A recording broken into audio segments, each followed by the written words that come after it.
We are live. And I didn't realize it, but much to my surprise, you can actually message because I've scheduled the live event. It's actually up on YouTube before I start, and you can actually message. You can chat while that's going on, which is totally cool. Which is a big surprise. I didn't know that was happening. So there, I'm seeing the numbers show up now. Hi, Mary. Good to see you. Hi, G, says Jay. I hope everything is working out for you with your living. Yes, it is. As a matter of fact, I'm. The wanderer is wandering on. I'm going to actually be living in New Mexico, outside of Santa Fe, for a bit. We'll see how long that lasts. I do tend to wander.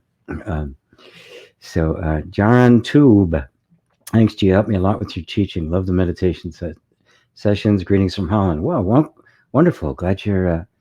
So glad you're here.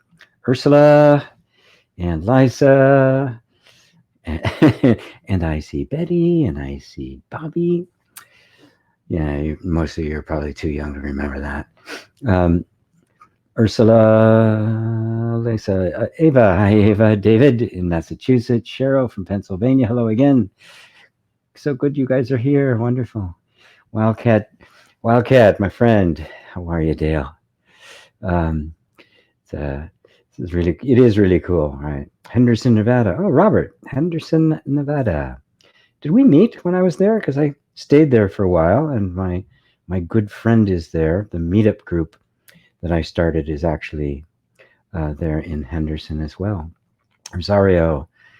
Hello, GP. The home bomb meditation was great. My attention is still at home.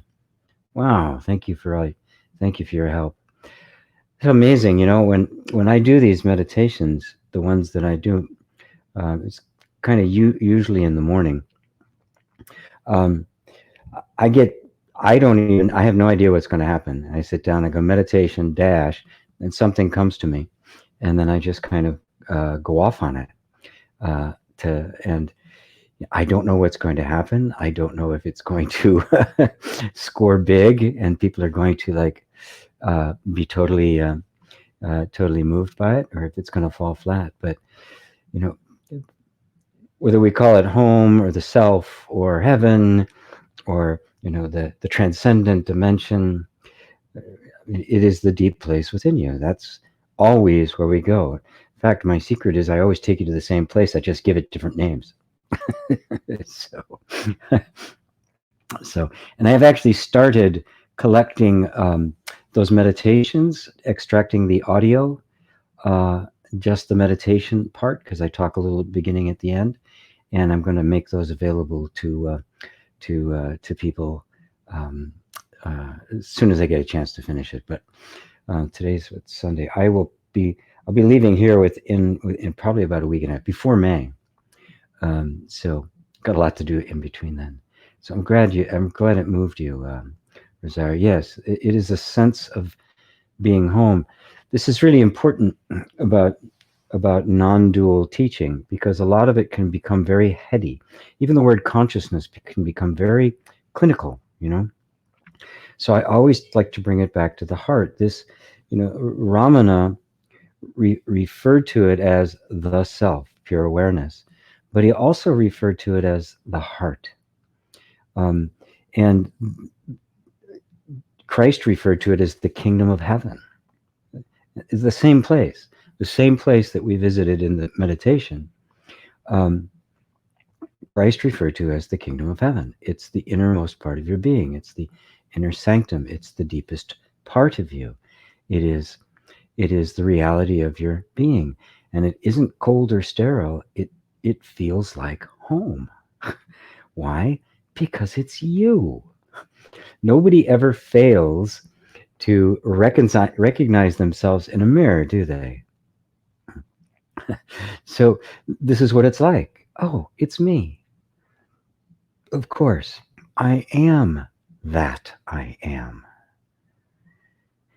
That phrase, I am that I am, if it's just looked at, I am that I am because I am, right? It's kind of a strange grammatically, but if you use it as an indicator, I am that I am. You might even say, I am the I am, and that is uh, I mean, that's home, right? Coming back to yourself. But as I said before, oftentimes the non-dual inquiry can become heady. My true self, my true being, pure consciousness. But when you put it in terms of heaven and heart and home and this and your center, the other side of it, the heart flavor of it comes across, which to me is absolutely critical for truly understanding non-duality. Scroll down just in case. So, John from Glasgow. Hi, man. October. Paul from Portland. Great to be here with you. Charles. Great to see you again, my friend. Wonderful. David Eileen. Hi, GP. And all. Greetings from Southeast England. Hope everyone is well. So you won't be interrupted by dog walkers today. Good luck with your move to New Mexico. Thank you. Linus. Hi, G from Germany. Lisa from Florida, Barbara from Sweden, Robert Goldberg. Heard about Meetup and did not attend. Thanks. Well, I was there for. I heard about me. I did. I didn't. I attended a couple when I was there, but then I wasn't there anymore. So, Wildcat said, "I think you missed my question. It was the top first. Oh, let me get back. There it is. Random and quick question. Why do some people suddenly drop dead? For example, from a cardiac arrest. Also young as well. It seems super unfair. Did they do something wrong? Was it destiny? Ideas? No, they didn't do anything wrong, right? In the West, we regard death as a tragedy, this horrible thing. Mooji made the comment that death was one of God's greatest ideas. Everything goes through phases. It hits a certain point and it's over. When you're in your life, it's a constant flow of events. We're constantly doing something, making another plan. But like our dreams at night, you'll be in the middle of a dream and all of a sudden, boom, you're somewhere else, right? There's nothing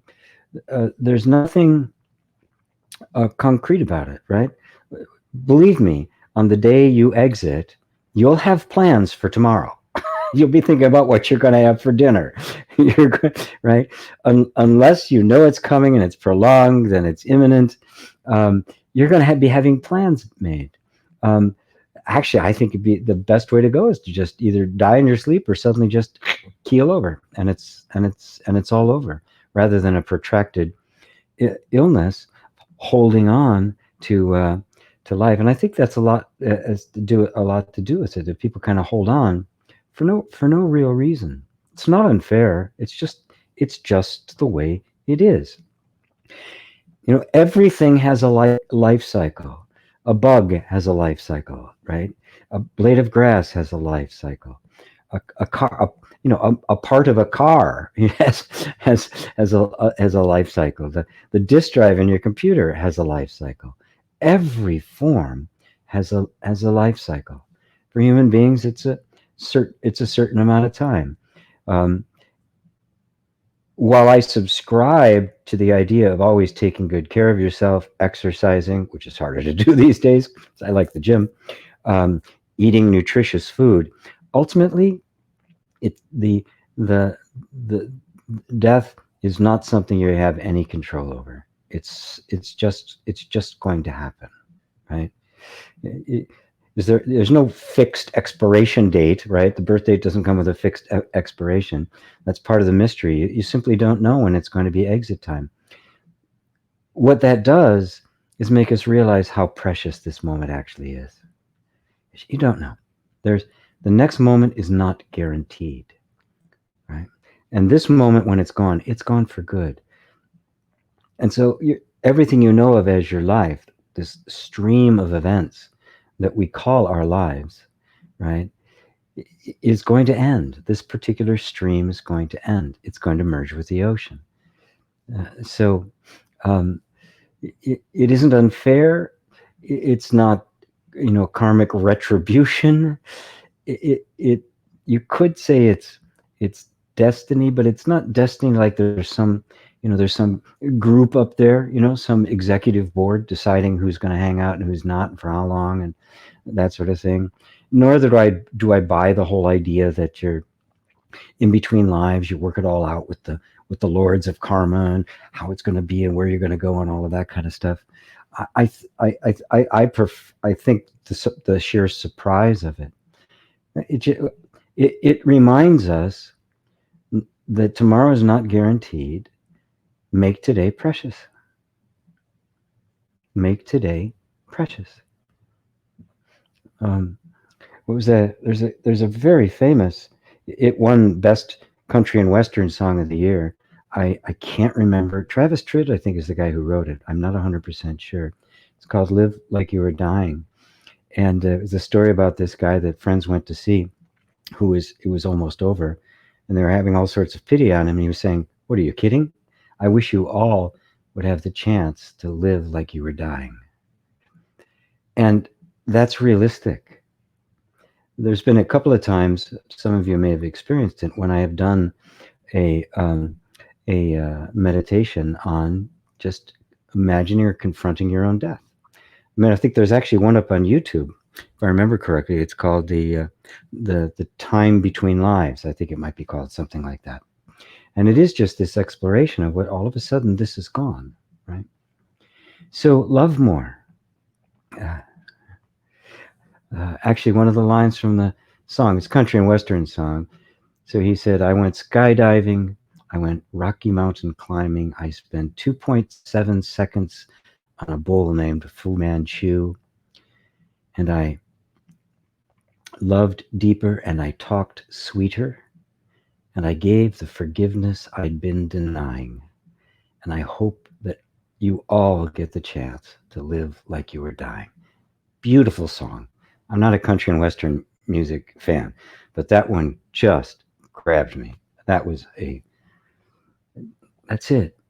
Love deeper, talk sweeter, forgive, forgive, forgive. Forgive like you were never going to see them ever again, and they would never hear another word from you. I mean, if we held that in our hearts, we wouldn't say an angry word. We wouldn't make war. We wouldn't cheat each other. We wouldn't lie. We would show up. Right? You wouldn't treat the people. You wouldn't forget and mistreat somebody that you love. There'd just be this sense that this moment, this person, these things are precious because they aren't guaranteed. They're going away. Everything goes away except you. So, long-winded answer for your quick question, but let's see. Scroll back down. So Barbara, Robert, Wildcat. Oh, there we are. Where I missed your question. Hi, GP. Love sitting in the garden listening to your meditations. Wonderful. From Laura. Thank you, Laura. Touching, deeply relaxing. Fantastic. That's exactly my intention. Mary Sykes, caught the replay of your morning meditation and it brought tears to my eyes. Thank you. Wow. Wow. Thank you. Oop. Sorry. It appeared on the screen momentarily. I keep forgetting that if I click on these, it shows up on the screen. Starlight Glimmer. Hello, GP. How does one get past their feelings of being a failure? I have deep feelings of insecurity and realized they go all the way back to at least first grade.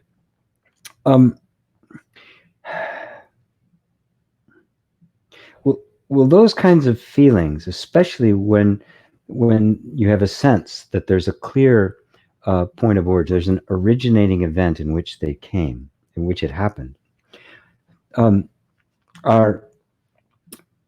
they're the kinds of things that I start with inner reconciliation, and would probably in that case use some EFT, some emotional freedom technique as well, to help kind of dig that out. Um, the first thing to realize is that it is a feeling of being a failure, a feeling of insecurity, and all feelings are conditioning. Remember that you are the consciousness that is aware of those feelings. You know, in all the meditations I do, what do? We step back from thought, emotion, and sensation. Emotion being these feelings, so that you can see that while you're experiencing them, you are not them. It is a feeling of being a failure. Now, if we're not conscious, that feeling of failure turns into the mind that then takes that feeling, projects it on your life, and becomes hypersensitive to all the places you failed, right? And insensitive to the places where you've been a success. This is the way it works. It amplifies the dominant energy, and filters out the energy that contradicts it. So the fact of the matter is, everybody in their life fails, right?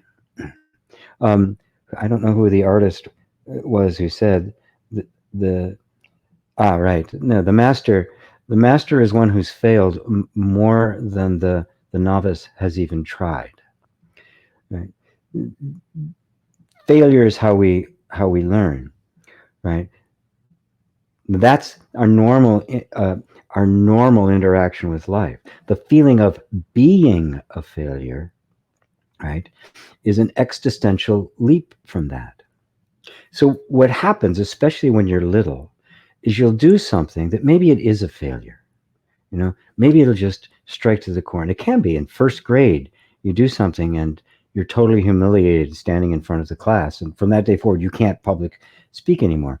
And because you're so powerless when you're young, that feeling of failure, you don't recognize it as something, as simply this moment you failed. It becomes existential. It becomes, I am a failure. And so now what in fact is a momentary experience becomes a permanent characteristic. This is the way the young nervous system works. It's just the way it is. It's how identity forms and the like. Now, as we're getting conscious, we recognize, okay, there's a feeling here of being a failure, a feeling of insecurity. The first thing you do is, and I can sense it in you, because it's so uncomfortable, you want to find some way to get rid of it, right? Well, that will never work. The more you try to get rid of it, the more defended it'll become and the more it'll hold on to it, right? So the first thing is just this open-hearted, total acceptance of the feeling of being a failure, the feelings of insecurity, without agreeing with the story. Don't let the mind say, see all the reasons why. The mind may present to you all of the reasons why, but just notice that there's this conditioned pattern, which is just a recurring feeling stuck in the nervous system, and then there's you that's aware of it. And you that is aware of it has never been touched by this. Without you identifying yourself as a failure, that failure has no place to stick. And now it's just a feeling. And if it's just a feeling with no story, that will drop all the resistance to it, right? You won't be trying to push it away. It'll be okay that it's there.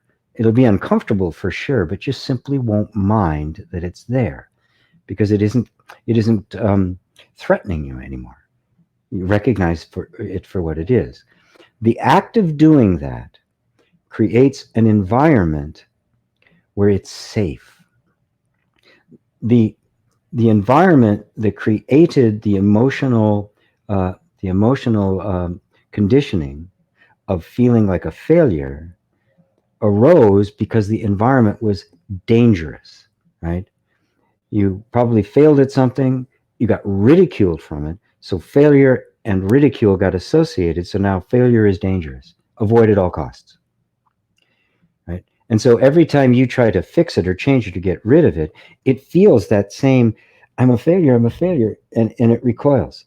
So instead of it's just this pure love and allowing, what I call the yoga of allowing, there's just this pure acceptance, what happens is the environment of safety gets created. All of a sudden, that feeling now is acceptable. It's not criticized.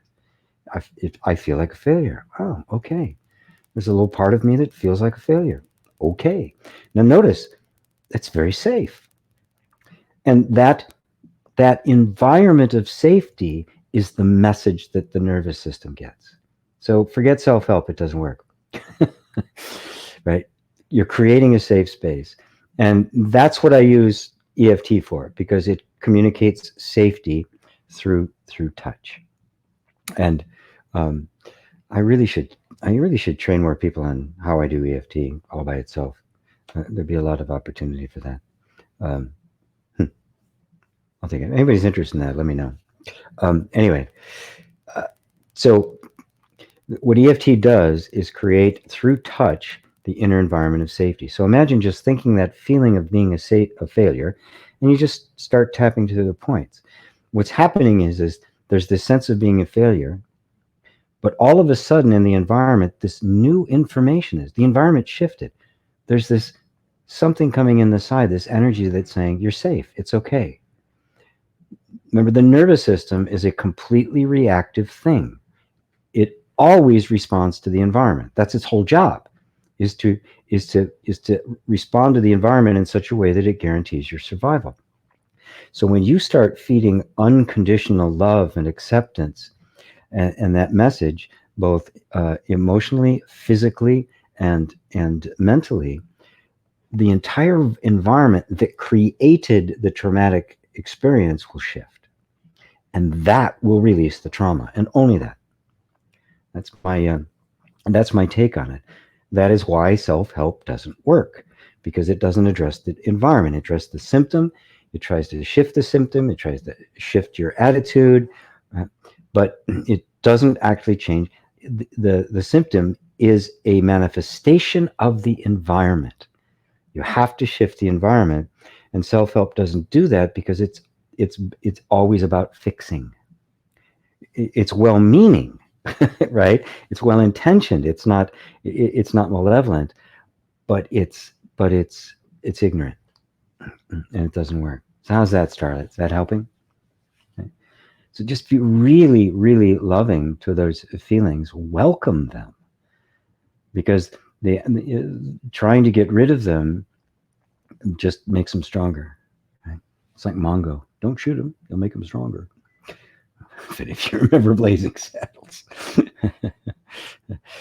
Let's see. Oh my goodness, the questions are coming. Good thing I didn't do a long preamble today. The questions are coming hard and fast. Okay. Hello from sunny Maine. Hi, Jeff. Good to have you, sir. I'm so grateful for all the shares and people you're introducing me to. It's really appreciated. Gunnar Lundström, namaste from Sweden. I'm not sure I've seen that name before. I'm not 100% sure. Are you new? Please let me know. Any of you who are here that are brand new, please, by all means, let me know. I really love knowing new people that have accidentally wandered into satsang. The unmanifest. Hello, me there in all places. That's good. The mind, it supposedly says it's in Vancouver, Canada, Earth right now. Yes, the relative location, right? But not the actual location. I know the feeling, Starlight. Yes, yeah, you do. Yeah, you do, Charles. And so I hope that helps you as well. In fact, that's what we were doing in our session together, wasn't it? Exactly that. Just beginning to allow that stuff to come up. Tom says, hi, GP Walsh. Hi, Tom. Good to see you. Yasmin, hello from Germany. Happy to be here. Hello, Yasmin. Tom, do you explain death to your friends like dream? No big deal here? Well, to friends, I always explain it really just in terms of where a person can go with it, right? Somebody who is grieving the loss of a loved one.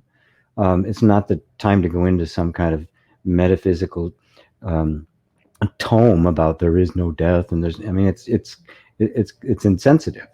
At that point, you're just compassionately there with their grief. And if they ask my help, what I do is I help them be totally with their grief. Of course, it's a loss.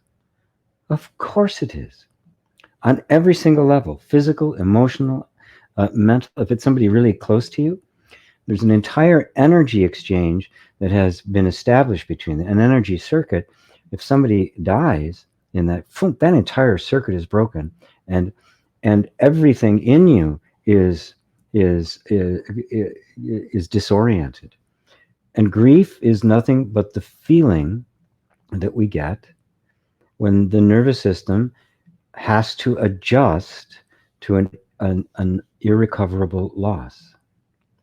And so I'm just with people in their grief, and I've done that in private sessions with people. Just been there with them in their grief, keeping them in the grief because the mind wants to run away from it. Mind wants to reframe and make up story. Oh, they're in heaven now, or I'll see them again, and next life, or they're going on. All of that stuff, while it might be even true, in that moment is simply a way the mind is trying to keep from feeling the grief. The only way, the fastest way to back to a normal life while still uh, honoring the the meaning of the person in your life is right through the complete feeling of the grief. So, and then at other points, I'll explain more about about death. But life is like a dream, and it is no big deal. It's like puberty, only usually goes quicker, right? It's that major of a transition, right? Like, puberty is actually more upsetting. But it's exactly the same thing. A completely new thing happens, and the life you knew is gone. But that kind of death happens throughout all sorts of periods of time. I don't bear resemblance to the one I was at 50, right? Very different about all sorts of things, not just the way it looked. Um, so, I hope that kind of sums it up for you, Tom. Linus, this soul, this is Tool.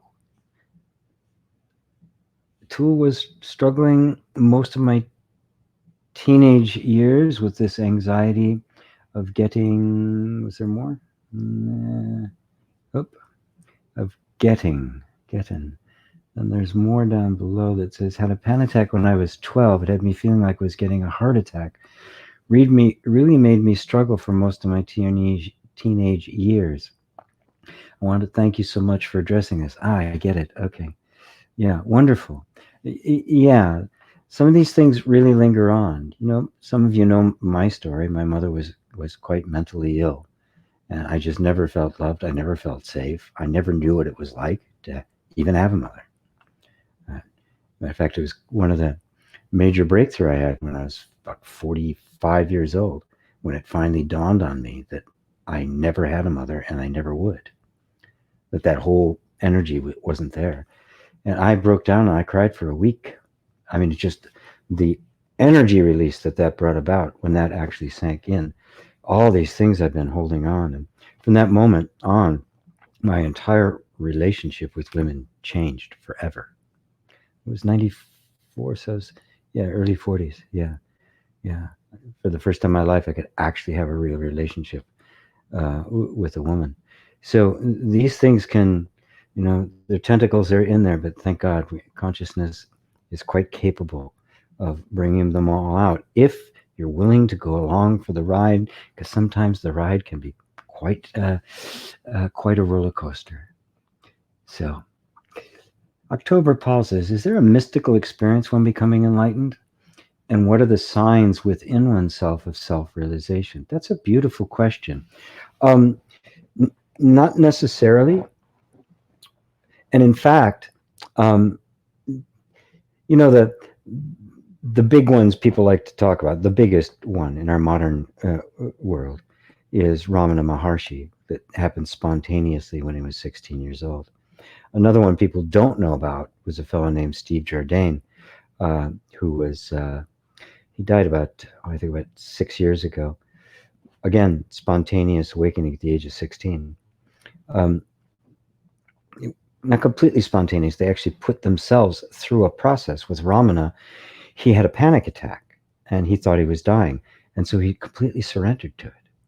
Now, he wasn't like the Brahmin caste. He didn't have education. He wasn't spiritually inclined, even though he was in India. Um, but he just kind of went with it. He would even hold his breath to see what it would be like when he died. And he just experienced everything falling away, and it was only him. And suddenly, boom. Now, it wasn't mystical in the sense of colors and all this experience. It was a complete falling away to the point where it, he just sat there for 2 years. We went to these temples in Tirunelveli. I can never say that name. Um, and if people hadn't found him and fed him, he would have just wasted away into nothing. He just was just in complete bliss. Now that's the classic story that people think of as enlightenment, as this wonderful experience. I've had numerous mystical experiences, but the experience is not the self-realization. Self-realization can bring about an experience, but the deepening of awakening that I've experienced has always been very quiet, just kind of this oh, oh, and then a quiet. What are the signs within oneself of self-realization? Well, there's no sign of self-realization, right? It just is. Remember, it's the self realizing the self. The signs that the heart is opening towards it are less reactivity, more sensitivity, more compassion. You're slower to anger. Things don't bother you. You're more consistently happy. Not feeling a great attachment to things. A greater capacity for love and sensitivity to others. Just more presence, right? I mean, the characteristics are mostly heart based, right? And then insight, right? Just kind of the insight to who is it that's actually waking up, right? Who is it that gets who's the self I'm going to realize? And another sign is just an increasing interest and almost a sense of urgency, without the heavy overhead, to be in the inquiry. They would say in Zen, meditate like your hair's on fire. it just the coming to know who you really are becomes increasingly important to you. That drive for freedom becomes so important that it basically burns up every lesser desire. And that's another sign of it. When you'd rather spend a Sunday afternoon listening to some old guy in a satsang talk about spirituality and go out and hang out or go to a pub or watch Netflix, that's a sign. that's definitely a sign as well. So I hope that's it. But I try to point out that a lot of people have these developing insights, but because they don't get the Hollywood special effects, for some reason they think, oh, this isn't it. It comes like a thief in the night. It can be extremely sudden and deep, or it can be very, very gradual. The end result is that there'll be the falling away of the person, and you will realize who you actually are, which is simply consciousness unmixed with anything. But even your interest in it, even your interest in these questions, even is the sign, isn't it? Because it's the sign that the self wants to wake up to the self. It's not even a personal choice, right? We don't choose the path to awakening. It chooses us. Right? Believe me, I would never have chosen it. I wanted to be a rock star, right? Sex, drugs, rock and roll. in that order. No, sex, rock and roll, drugs. I mix them up. I don't care what order, as long as I got them all. And so, there's this. It's just it's grace, and because it's grace, we're not turning within to get something. We're turning within for the sheer joy of doing it, and that's a sign that awakening is imminent. Wildcat. Drums. Dale says, I didn't mean they did anything wrong, just making past life thing. I get it, though. Great response. Yes, starting to be grateful for this mystery we call a life. And it is a mystery, isn't it? Really? Isn't it? It's a mystery. How in the world? Just look at the intricacy and the complexity and the subtlety, the nuances, and the like.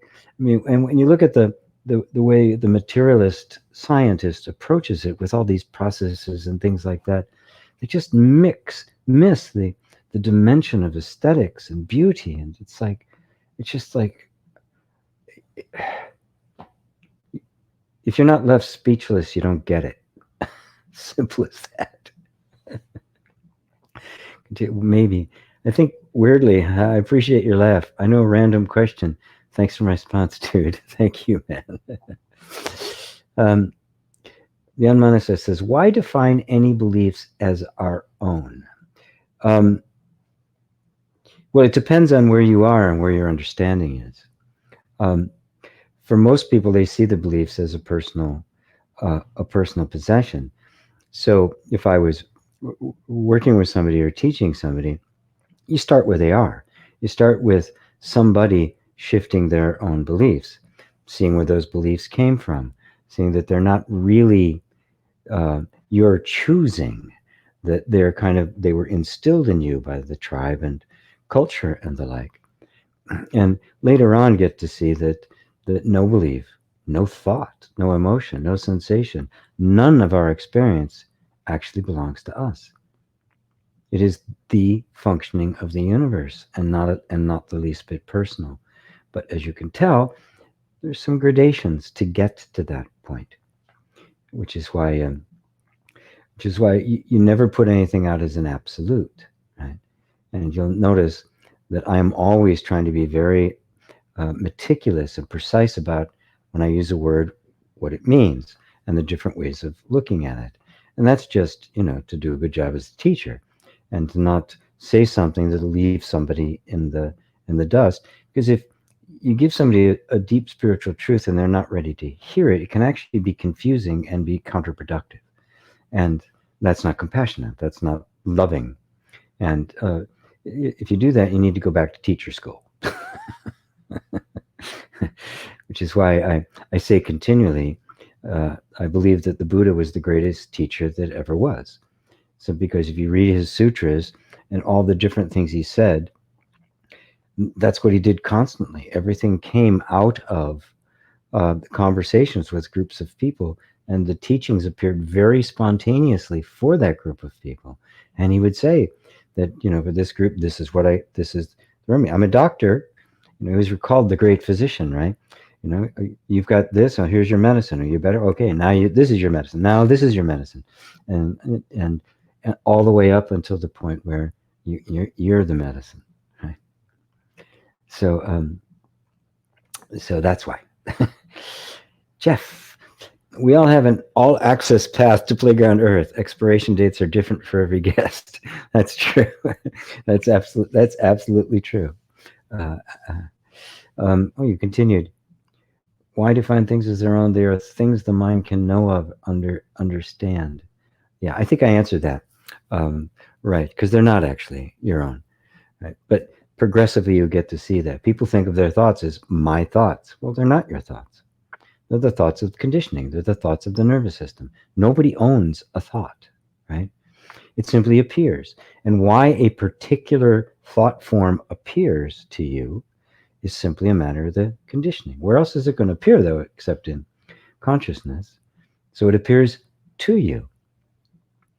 If in the beginning I have this sense of identity and I've identified with that thought, gradually we have to disidentify with that thought, and eventually disidentify with all thoughts. So, yep, expiration dates vary, and nobody gets to know in advance what their expiration date is. That's why today is precious. I absolutely agree with that last bit. Thank you. Oh, you're welcome. You're welcome, Dale. And the panic. Okay, got to that one. Asman, there's a job I apply to that I really want to do. But to do it, I have to get vaccinated first. Is it really so bad, or is it just my belief? And if I think that it will be fine, it will be. Um, well, of course. Let's put it this way. First off, ultimately, whatever is right for you to do is going to happen. If this job is right for you to do, it's going to happen. Um, it may happen without you requiring to be vaccinated. I'm not sure which vaccine you're talking about, because they don't have a vaccine for the coronavirus. Um, so I don't know exactly which one you're talking about. My hesitance on vaccines is, over the years they've become increasingly a huge profit center for big pharma, which is why there are so many vaccines mandated today, which I know perfectly well aren't necessary, but because the US government, at least, and most of the governments in the West, are completely owned by the donor class, by the billionaires and large corporations. America is a plutocracy. We are not a democracy anymore. That's just a fact. And big pharmaceutical companies, the insurance companies, and private hospitals have a stranglehold on what is the worst medical system in the Western world. I mean, we're down there with primitive countries like Rwanda and stuff, right? Uh, so I now, all that said, I understand one would be, I don't want to take this vaccine, and so now you're in a position where to say, I'm not going to do it and give this up, or I am going to do it, but that means I have to make a concession. Life is always a concession. You're either going to concede the job or concede to the vaccine. The important thing is that whatever you decide, it will be the right decision. So you don't let anybody judge it, right? If you decide that this job is really important to you, and in fact, this job is the next step in your path to awakening and the fulfillment of the reason you're here, then it's going to happen. And maybe sometimes miraculous things take place and they give you the job without requiring it. It can happen too. Um, so don't make that the gating factor. What I would do is be 100% present in your heart with the job. That is, really let yourself just kind of embody the job through feeling it, not doing it because you haven't got it yet, but to be really, really present with it, right? So that you intuitively will know this is the right step for me, right? This feels like the right step for me. And then if it actually is, then something's going to work out. If it isn't, it might not even be offered to you. Maybe it has been offered. I don't know. It might not even be offered to you, right? But the most important thing is to recognize that there's no absolutes here, right? If I get vaccinated, then I'm less of a person, right? If I turn down the job, I have this big loss. There are no rules at all. This is all you. It's your life working out. So whatever you decide to do is going to be the right decision. Right? Nobody can outline your life for you. Absolutely nobody. Nobody has the right to, and nobody can. Nor can we compare with anybody else. Why anybody does anything they do. The comparisons are odious. That's what Shakespeare said. Um, so You're one of a kind. Your human life is one of a kind, right? One without a second. And therefore, you are feeling your way along and using this as yet an opportunity to discover internally your highest truth. And that highest truth to make itself manifest in your life as in some manifest form. So, does that help you, Yasmin? You need some more. Jay said, have you heard of Om Swami? I've been subscribed to his emails for a while and recently I received an email about forgiveness. He was saying how you have forgive in order to move on, and also the person who hurts you repents or his actions in order for the forgiveness to complete. Any thought on what true forgiveness is? No. Who hurts you? Let's go back to the beginning of it here. No offense to Om Swami, but I totally disagree with that.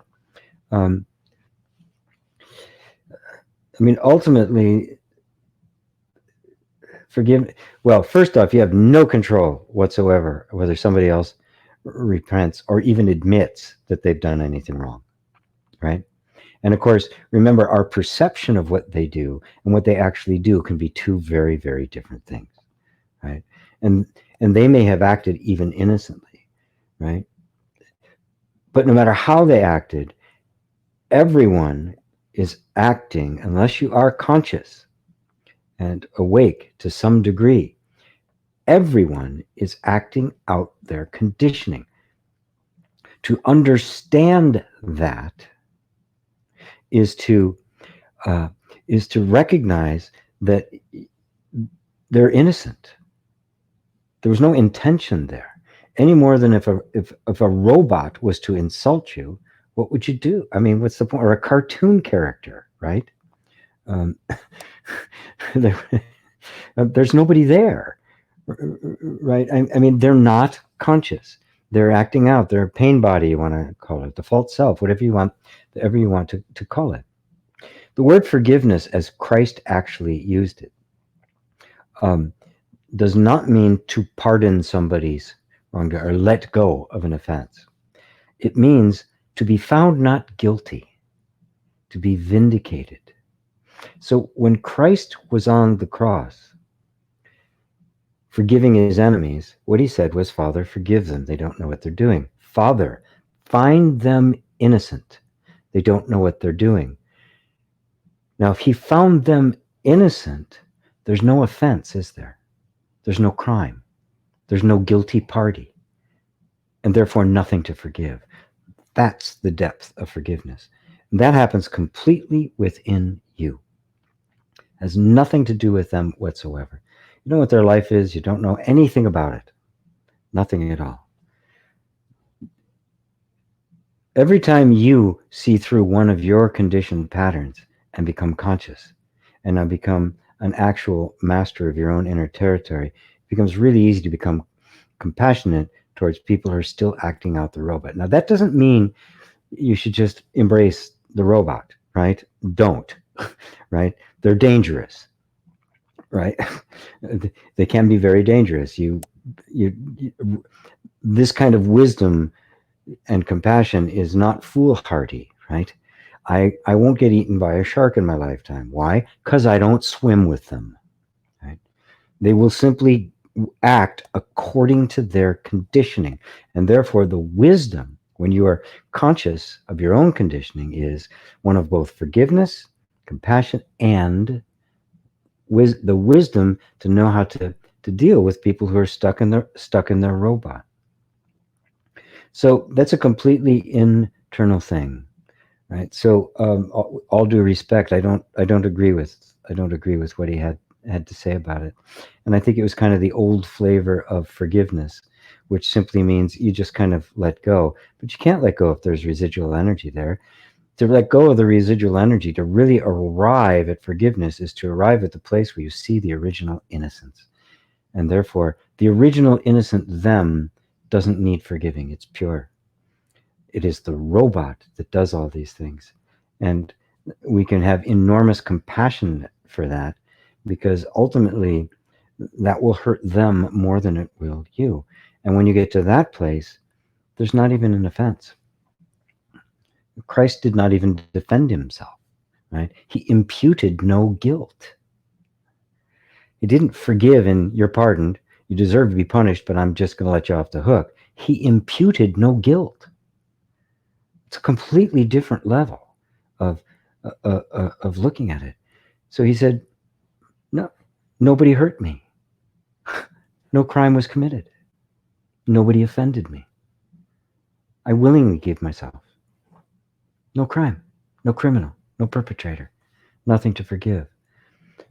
Ponder the depth of meaning about that, and not just the traditional way in which we use the word forgiveness, which is really crime and punishment, right? And then you might have a benevolent judge who lets you off the hook or commutes a sentence or something, right? It's a good step away from, an eye for an eye and tooth for a tooth, but it's not all the way to the transcendent state that Christ was pointing at. Love your enemies, bless them that curse you. Right? So, all due respect, Mr. Om Swami, but no cigar. Mary Sykes, is there ever a time that feelings may be an indicator about something that wants to be seen and released? All the time. Right. Yes. I mean, if you've taken any of the inner reconciliation courses, that's exactly what it is. The thing is that in inner reconciliation, the discovery that led to inner reconciliation is that the energy will tell you what it needs. I used to, understand psychology, all these different techniques and self-help stuff, and I was very smart. I thought I really had it down, and I could read people, and I could really find out what they needed. But it wasn't working all the time, and sometimes I'd run into resistance. And eventually, I discovered, because I ran into my own walls and got through them by having a conversation with the energy, the feeling that was troubling me. First allowing it, and then entering into a dialogue with it. And there's another practice called voice dialogue that I've borrowed from, and there's another practice that actually took voice dialogue and applied it to teaching Zen Buddhism, and that's called Big Mind by Genpo Roshi, which is a marvelous process. That was one of my major openings that came through him, and that. So it is very much an interaction with that energy, and if there's an interaction with that energy, it will reveal itself to you. So when you start doing inner work, inner reconciliation, all starts with allowing.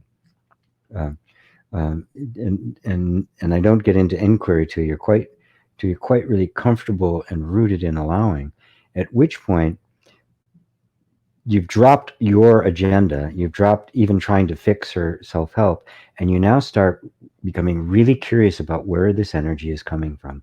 And sometimes just allowing it is enough for it to release. That's enough of a shift in the environment that energy will be released. Sometimes it takes a little bit more coaxing, right? And that's the whole inquiry part of it that I teach, how to inquire into these energies, and then ultimately the integration, and ultimately beyond into the non-dual. So it's kind of my little pathway from the therapeutic to the purely spiritual and non-dual. So yes, all feelings are a reaction. That's what emotions are. They're a response to the environment. Oftentimes, because of traumas and wounds and stuff, the response it's making is stuck in the past. So the response you're feeling now to this moment is actually a reflection of what happened before, because the nervous system doesn't know the environment has changed. And so it's just interpreting now from the point of view of then. And so you're having these things come up, right?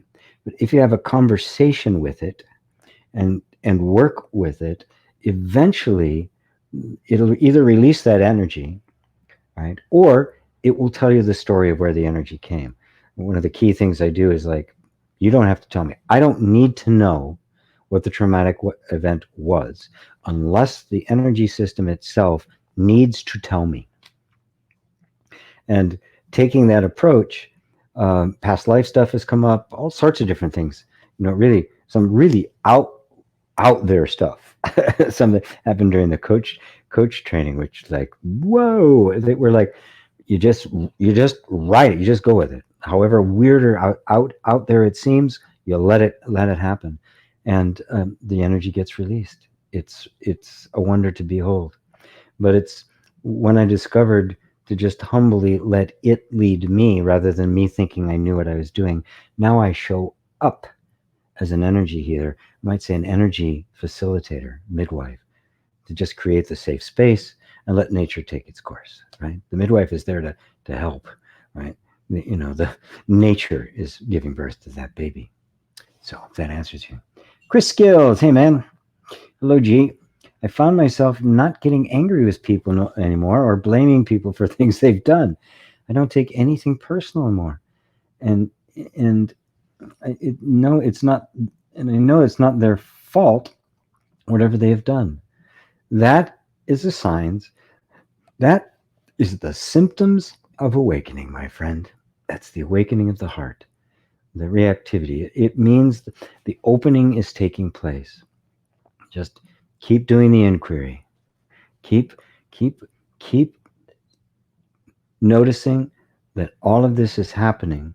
There's this enormous transformation that's taking place in the nervous system, right? That is all the result of the deepening light that is appearing to you, that is opening the heart. This is beautiful. This is those are the signs I like to see. The people who have the big explosive experiences, they're nice, but unless I see something really has shifted, oftentimes that can become an experience, and now the seeking mind can get even stronger, right? So this is the stuff I look for, right? The ordinary stuff. Hi, G. David Maloney. I love the simplicity of your approach. I learned a lot from psychology, defense mechanisms, coping strategy, personality types, but applying that is tough. Many moving parts. Yes. To try to do it analytically, it's way more complex than any human mind can do. It takes an enormous amount of arrogance to think that we can unravel something as complex as a human life and the subtlety and nuances of the human nervous system. Anyway, the tool you're using seems to be about going straight to the source. From there, an awareness starts to integrate, observing the false sense of self, calming the nervous system. Calming the nervous system is essential in this, question mark. Yes, that really is it. I called it inner reconciliation because you are simply reconciling with this energy rather than trying to fix it.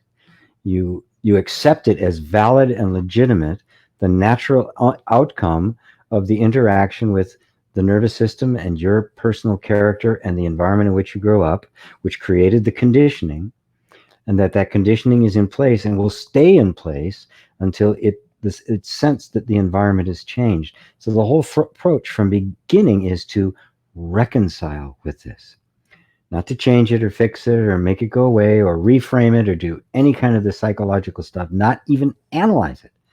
Simply show up and be present with an attempt to acknowledge it, recognize its value, why it's there, where it came from, why it has always been functioning perfectly. And if it didn't, you'd be dead now. So we wouldn't even be having this conversation.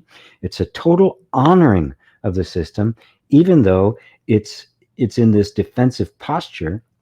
It's in this constricted posture, contracted posture, because it doesn't know the coast is clear.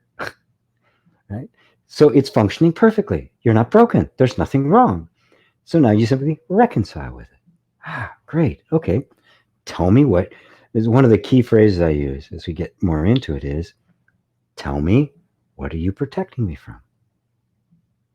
You know, the moment you begin to talk to it, you will feel your whole body begin to relax. What are you protecting me from? Is such a powerful phrase. It honors what it recognizes it completely. And if not immediately, eventually, because it may not trust you at first, but eventually it'll tell you. It'll just, this is what I'm protecting, but you can't do that. No, you can't do that. And that's it. It is the defensive mechanism that is dominating because it's not safe. You know, just like when you get a cold, you know, the body just sucks energy out of everything that's not critical, right? To fight, to ward off, you know, the infection, to ward off the little bug that's inside, and it'll lay you out flat on your back because defending you is its number one job. Then once that danger has passed, the energy is then redistributed back to the higher functions. That's how the nervous system works. It's exactly the same. Right? The thing is that we get stuck in a position when we're younger, and we don't know that the danger has passed, even if it has. Right? We don't know the war is over. We're like the Japanese soldiers in the South Seas, 6, 7, 8 years. I heard as long as 29 years later, there were some still there. The last one, I think, was in the 70s or something, late 70s, that got discovered, that was still there fighting, you know, defending, didn't, because it didn't know the war was over. That's the beautiful metaphor for our nervous system. Our job is to show it the war is over by creating a safe space. It's another reason why I use EFT, because that's what it does. It communicates safety, comfort through touch. So wonderful. Thanks, David. um, yeah, kind of. I think I covered that.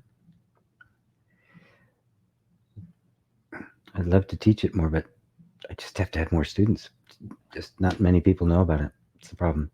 Bo, hey man, good to be in Satsang again. Thanks for being here for us. Warm greetings from you and the Sangha from Thy Sangha from BC, Canada. Wonderful, wonderful. Same to you, sir. Starlight. Thanks, GP. I feel like I have trouble experiencing love because on some level, I feel I don't deserve it. How do I accept that feeling without believing it? Yeah, because oftentimes the belief and because they're one and the same. Okay, the feeling of not being loved, of not being lovable, and the belief not being lovable are united. They're a single system. One is simply emotional, the other is thought, a thought pattern, right? What actually happened is that when you're very young, it's interesting, it's in a reconciliation show today. When you're very young, you're expressing yourself very naturally. You're very naturally putting yourself out there, totally unpretentious, right? Totally innocent. You're just you, right? But the environment doesn't like it. The tribe doesn't like a particular behavior. You reach for something you're not supposed to have. You do something you're not supposed to do. You say something you're not supposed to say. Wham! The tribe comes back. It can be gentle, or it could be really, really harsh. But either way, suddenly you're in an existential crisis.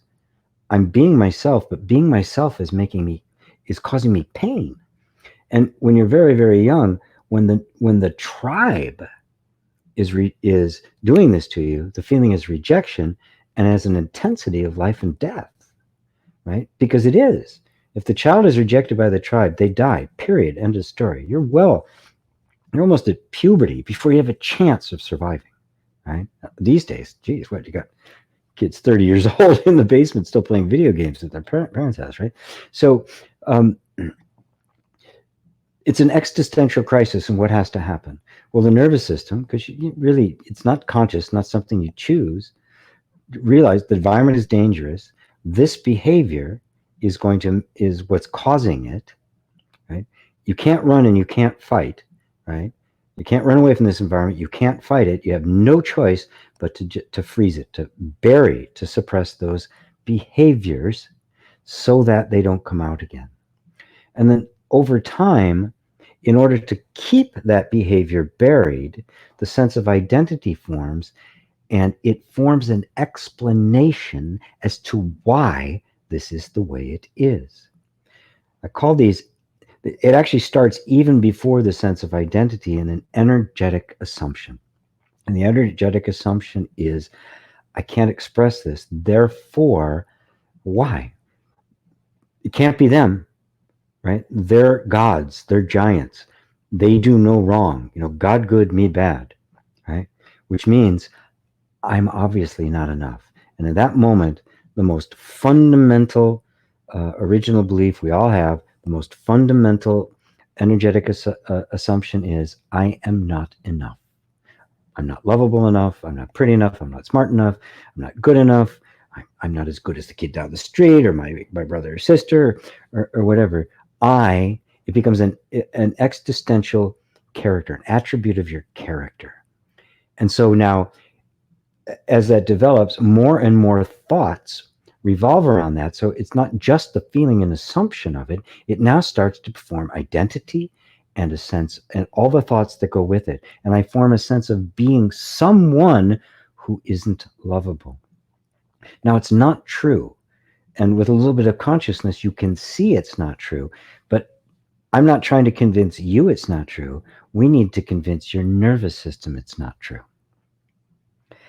And so you do that by the process I was just talking about earlier. And that is, you create a safe environment. So you feel like you don't deserve it. There's all sorts of thoughts, even all sorts of reasons why you don't deserve it. All the reasons you did to not be lovable. They'll all just be there as memories and stuff. But that's all part of this picture. Take a step back, let it all be there. Let it be safe for it to not be enough. We don't want that, right? We want to push through, get away from that. So I am enough, or assert it, or some self-help neck, or affirming, oh, I am enough, I am lovable. And the nervous system just goes, oh my God, are you kidding? I mean, it just completely rejects it out of hand. So what do? You have to start through self-acceptance. That means accepting I'm not enough. And when I do that as EFT, in fact, there is an EFT.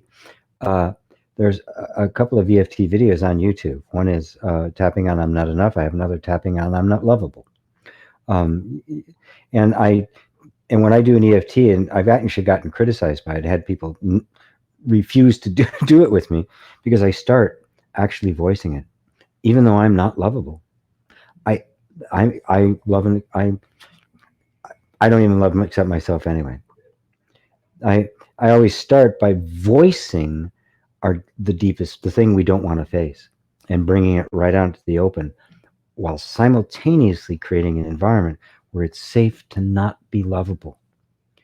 And this may sound strange, but if you're going to reject yourself now because you're not lovable, but it was self-rejection that made you feel not lovable in the first place. You've created a cycle, and there's no way out of it. It's a catch-22. The only thing you could do is say, okay, I totally accept I'm not lovable. Whew, what a relief. I'm not lovable. I can stop pretending. They can print it on the front page of the London New York Times, or the London Herald, or the Guardian or something. I'm not lovable. There it is. GP's not lovable. Okay, there it is. Huh, what a relief. I don't have to hide anymore. With that kind of acceptance, that rigid stance that the nervous system has taken, that says, I'm not lovable, and then trying to defend that. Oh, I'm not lovable, it's okay. Suddenly it's like, wait a minute, maybe that's not completely true. Suddenly the walls start coming down, right? And maybe even the original event that took it may have been a single event that put that in place. It could have been just a series of a consistent way in which you were treated. But anyway, that's inner reconciliation in a nutshell. If anybody is interested. And I am going to be I've almost finished them all. I think we're almost done with having level 3 into the new site.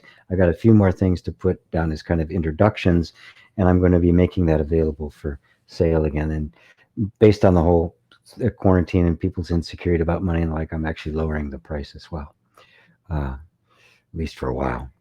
So that will help you. I mean, there's probably several people here that are diehard fans of interreconciliation, and they could tell you all about it. Carrie, hi, Carrie.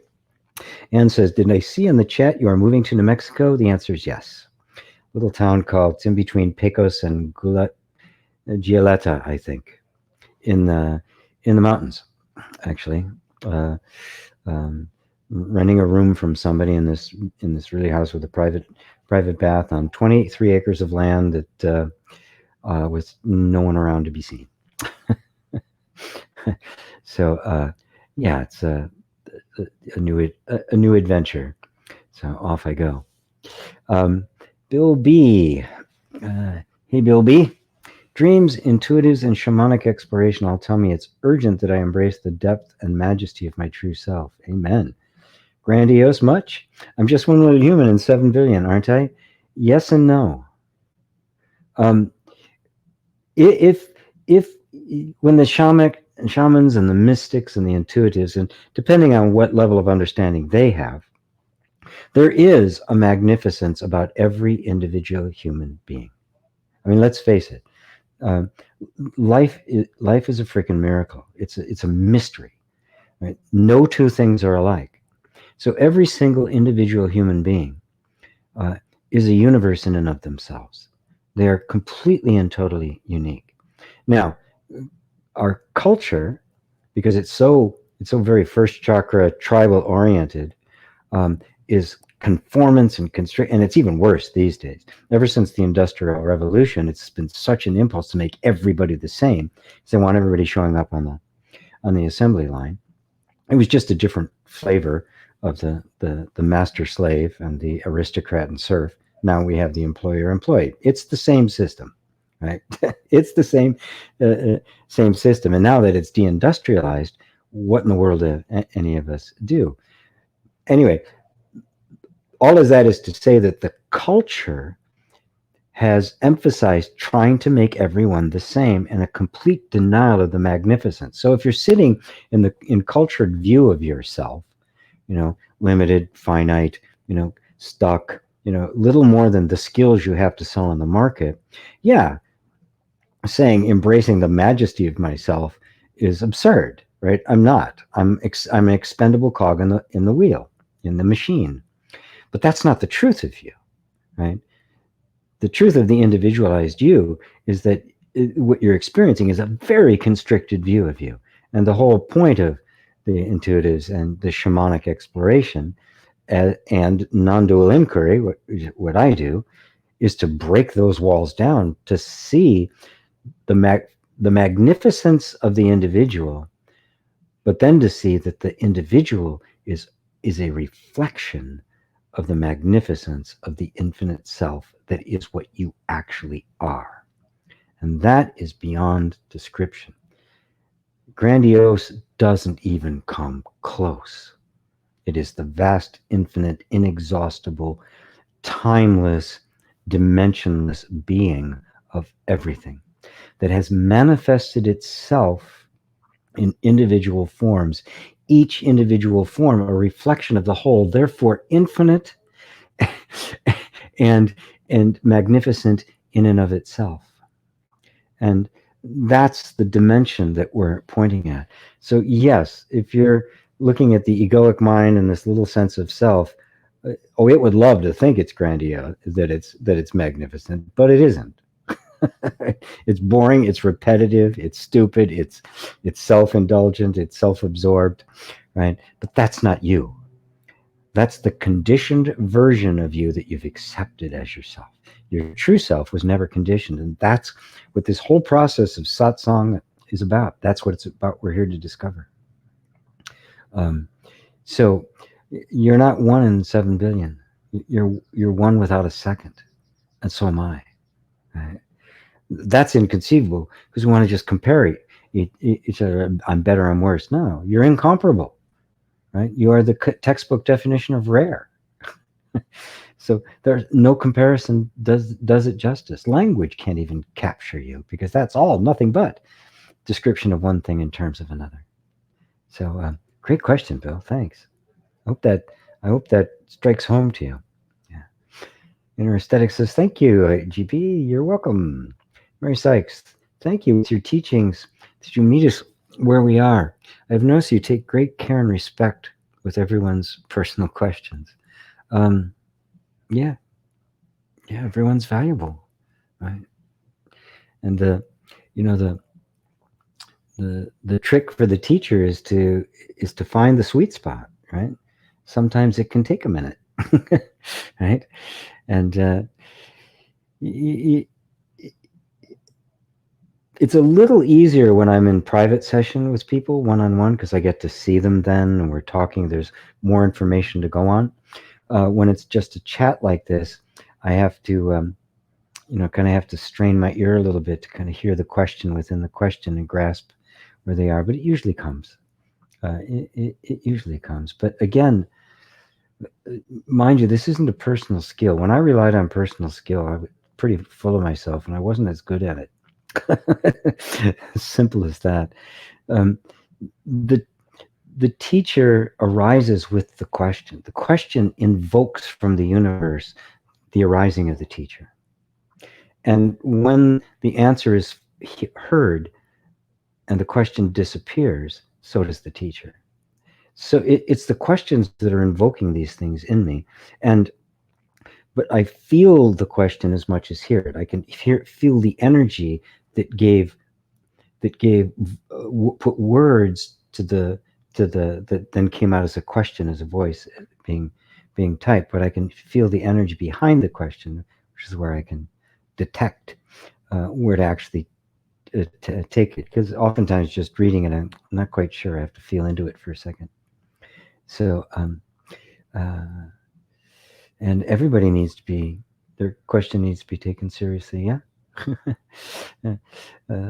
And it's just always a delight for me. It's just delightful that I get a lot of people here. I mean, there's 72 people watching right now, which is a lot for a relatively unknown spiritual teacher. And usually over the course of it, that's peak, that's maximum at one time. It's maybe 200 over the course of the whole thing. It can't stay for the whole time. And that somebody brings their question to a forum like this where they want a spiritual answer. They want to be directed to higher ground and not just, how do I deal with my boyfriend or how do I get a new car? Even though those are important questions, those questions are brought knowing they want to get to a higher ground. For me, I mean, I just chomp at the bit when I feel that energy of somebody wanting to wake up. Oh, I salivate. It's like, yeah. Come on. I mean, I'll walk off a cliff to make it happen. October Paul, thank you so much for answering my questions, GP. You're very welcome. I've had awakening experiences. Is enlightenment an all-day, everyday type of thing? Can realize people ever hurt another's feelings in anger? Do they ever get lost in the dream? So much of you say matches my experience, but I still make mistakes. The answer is yes to all of that. Not even Buddha. I mean, you didn't walk around in the state of Om and bliss all day. I've even heard stories of Ramana Maharshi losing his temper with people. Ramana Maharshi, right? This is like regarded as, the most saintly guy in the last 500 years. Got angry at some people and stuff. I saw Steve Jourdain do it. I've seen Muji do it. So it's like, I heard Rupert Spira talking about saying, I shouldn't have reacted that way. And so, yes, you can. Yes, you can. Enlightenment is what you are. It is not a state you're in. It is the recognition that you're always in that. You are always that. and the states come and go. Now, the more anchored you are there, the less reactive you are, the less triggerable you are. Therefore, the less likely you're going to hurt somebody's feelings, right? But who knows, right? You can be completely awake and there's some little, some little trauma still hanging out in the body somewhere. As long as you got a body and a mind, there's going to be crap here. There's going to be stuff hanging around, right? From past lives or anything. There can be some little energy. And all of a sudden, some situation comes up, unconsciousness is there, and you react. Now, the more anchored you are in who you really are, which is not a state that comes and goes, but is the consciousness that is aware of all of the states coming and going, it won't linger. You'll immediately see through it. You'll smile. You'll apologize if you need to. You'll do what you need to do to reconcile, to heal the damage, right? And then you won't condemn yourself or anybody else. And so it becomes the perfect environment for therapeutic release of trauma and the like, especially in relationship. If you get a close, intimate relationship, it's going to push all the buttons, and yay, right? If the buttons are pushed, it's yet another blind spot that gets brought into the light. But bear in mind,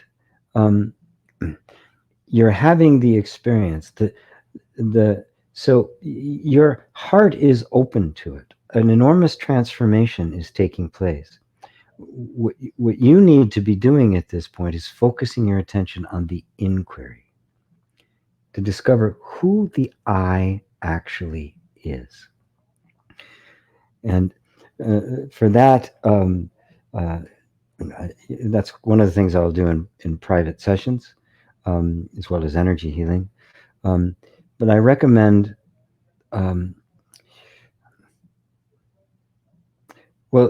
two practices from Muji I think are really brilliant. One is, can the perceiver be perceived? Looking for that which is perceiving, right? All of these states and experiences are being experienced by consciousness, right? A consciousness is obviously you. It's what's having the experience, right? Now, so who are you as consciousness and nothing else? Bringing the sense of I there. And also the invitation from Muji is extremely powerful to do it. It's a different approach. The consciousness that beholds everything cannot itself be seen. The eye can't see itself. A finger can't touch itself. Consciousness cannot perceive itself, which means everything you know about yourself, every thought, feelings, and everything, every bit of human knowledge is completely dissolved in that moment. To recognize that it cannot possibly describe you, because it's all based on what is seen, subject-object relationship. You, as the pure subject, cannot be known. So let that become the inquiry that takes you beyond. Right? Because yes, your experience is matching it, right? So your life is harmonizing, right? So it's time to go all the way to freedom, the ultimate freedom. Thank you for that, Paul. Or shall I call you Ak? Mellow. Does awareness control the body, or does the body move on its own? How does awareness and the body relate to each other? Whoa, boy. Let me see if I can feel into this for a second.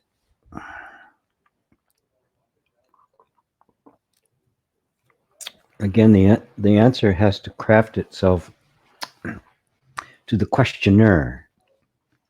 The body is not self-acting.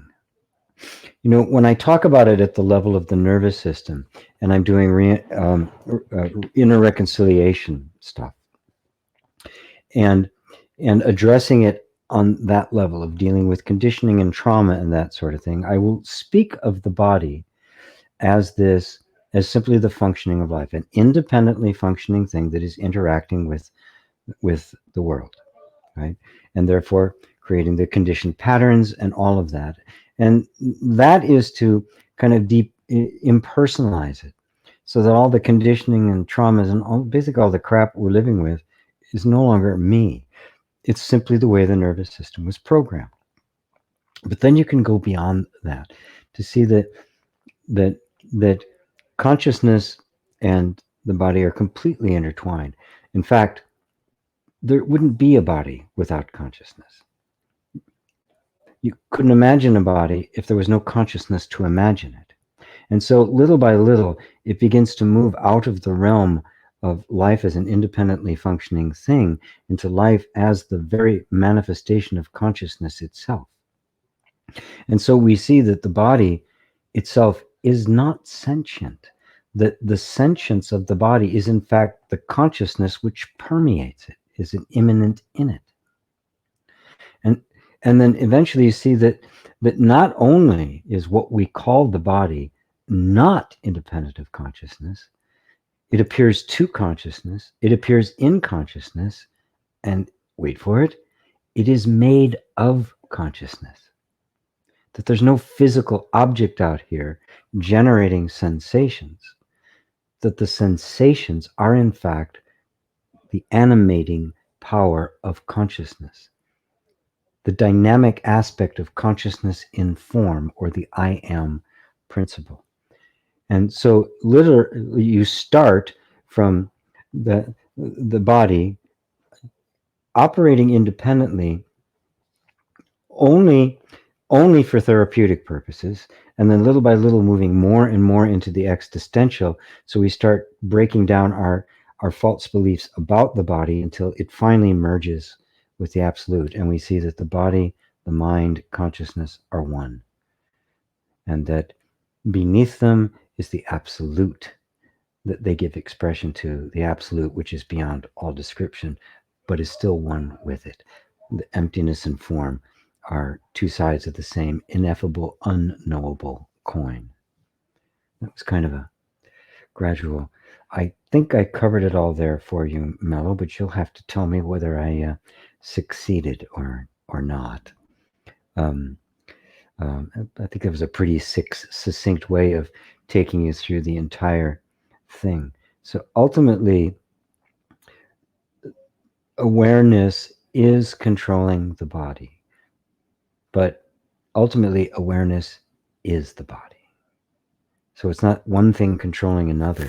It is the manifest self of the self. It is self looking in a mirror, right? And so it's not a separate thing that is being controlled. So even the idea of control falls away, any more than I'm controlling my thoughts or controlling my dreams or controlling my breathing or controlling my hair growing.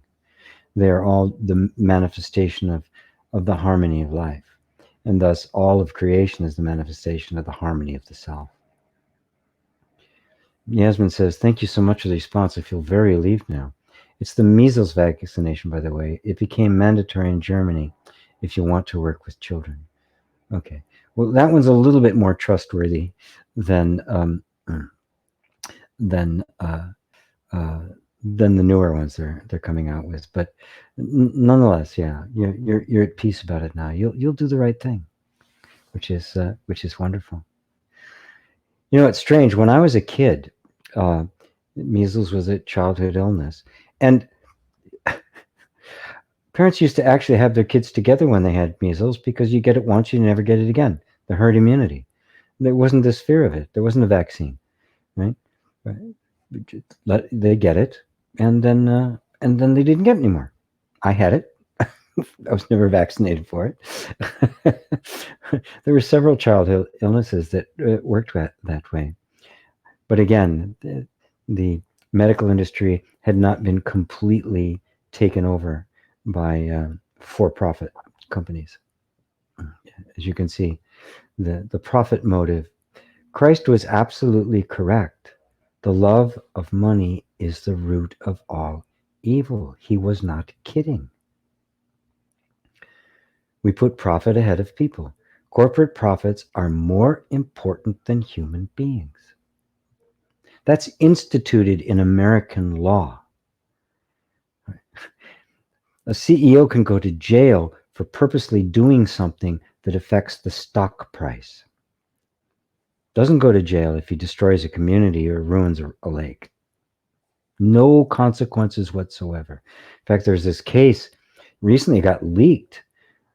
Papers from Ford got leaked that they actually debated whether or not to recall a car that had for replacement of some parts that had killed somebody, and it was lethal that could happen. They actually decided they ran the numbers to see would it be cheaper to have some people die and settle, or the cost of the recall. That is demonic.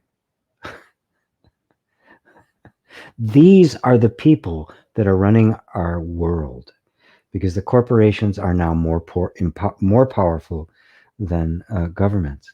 That's why Christ said it's easier for a camel to go through the eye of a needle than it is for a rich man to enter the kingdom of heaven. That is not rhetoric. It's a fact.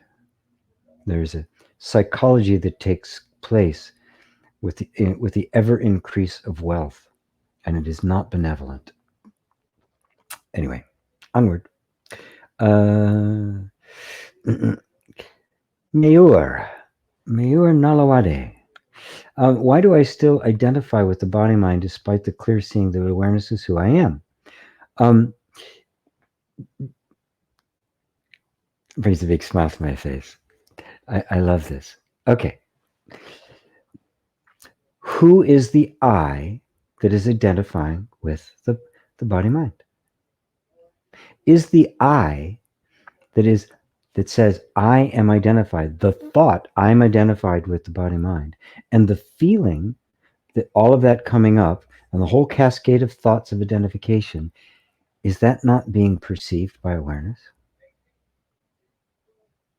You've identified with the I that is identifying with the body mind, instead of seeing for what it is, the sense of I, right? You've seen through the body mind, but not through the sense of self that is identified with it. That I that is identified with the body mind is itself nothing but a thought being seen clearly by awareness. The I is awareness. Awareness is not something seeing the I. Awareness is the I. Consciousness is I. Notice that if you can perceive it, it is not you. Can you perceive the body mind? It's not you. Can you perceive that energy of identification? It's not you. Can you perceive the thought that says, I'm still identified with the body mind? Not you. Are not all of those appearing in front of awareness? Well, then who are you? Are you what's in front of the lens, or are you what's sitting behind the lens watching? It's simple. Okay? It's subtle, because the mind is constantly recreating a different version of you. And the mind wants to create a version of you that is now the enlightened version. So shouldn't this be happening, right? And so the enlightened version of you, which now feels very, right, is looking at this other thought that says, I'm identified with the mind. It goes, what about this? Look, both of those are being held by the same thing. The seeker and the seeking are both being beheld by what is being sought. What you are looking for is where you are looking from. The I is eternally behind the questioner, the lens. Is that enough, Mayor? You need more? Let me know. John David, questioner. How are we supposed to treat others? Ramana Maharshi, there are no others. Yes, absolutely true. My only caution with that quote is be careful who you say that to. There's a lot of neo-Advaita to say, oh, there's no others. And without a proper preparation for receiving that teaching, it can be really misinterpreted by the ego. And the, oh, there are no others. It's only me. So it's absolutely true. And if you read all of Ramana Maharshi, you find there were other times where he didn't answer like that. He'd answer it more like a more like a Brahma. A member of the Brahmin caste would, teach the householder the correct way to be with each other. So he was also, like the Buddha, quite capable of just hopping between the levels to meet people. But the ultimate insight is the other exists only as a picture in our minds. So how do you treat others? The way you treat yourself. Love your neighbor as yourself. You find there are no neighbors. There's only the one self. But the one self has many faces. Right? One self is not a solipsism. This is not what the ego would love. Oh, it's all me. I'm God. Right? It's not that. Jay says, does no forgiveness mean no healing?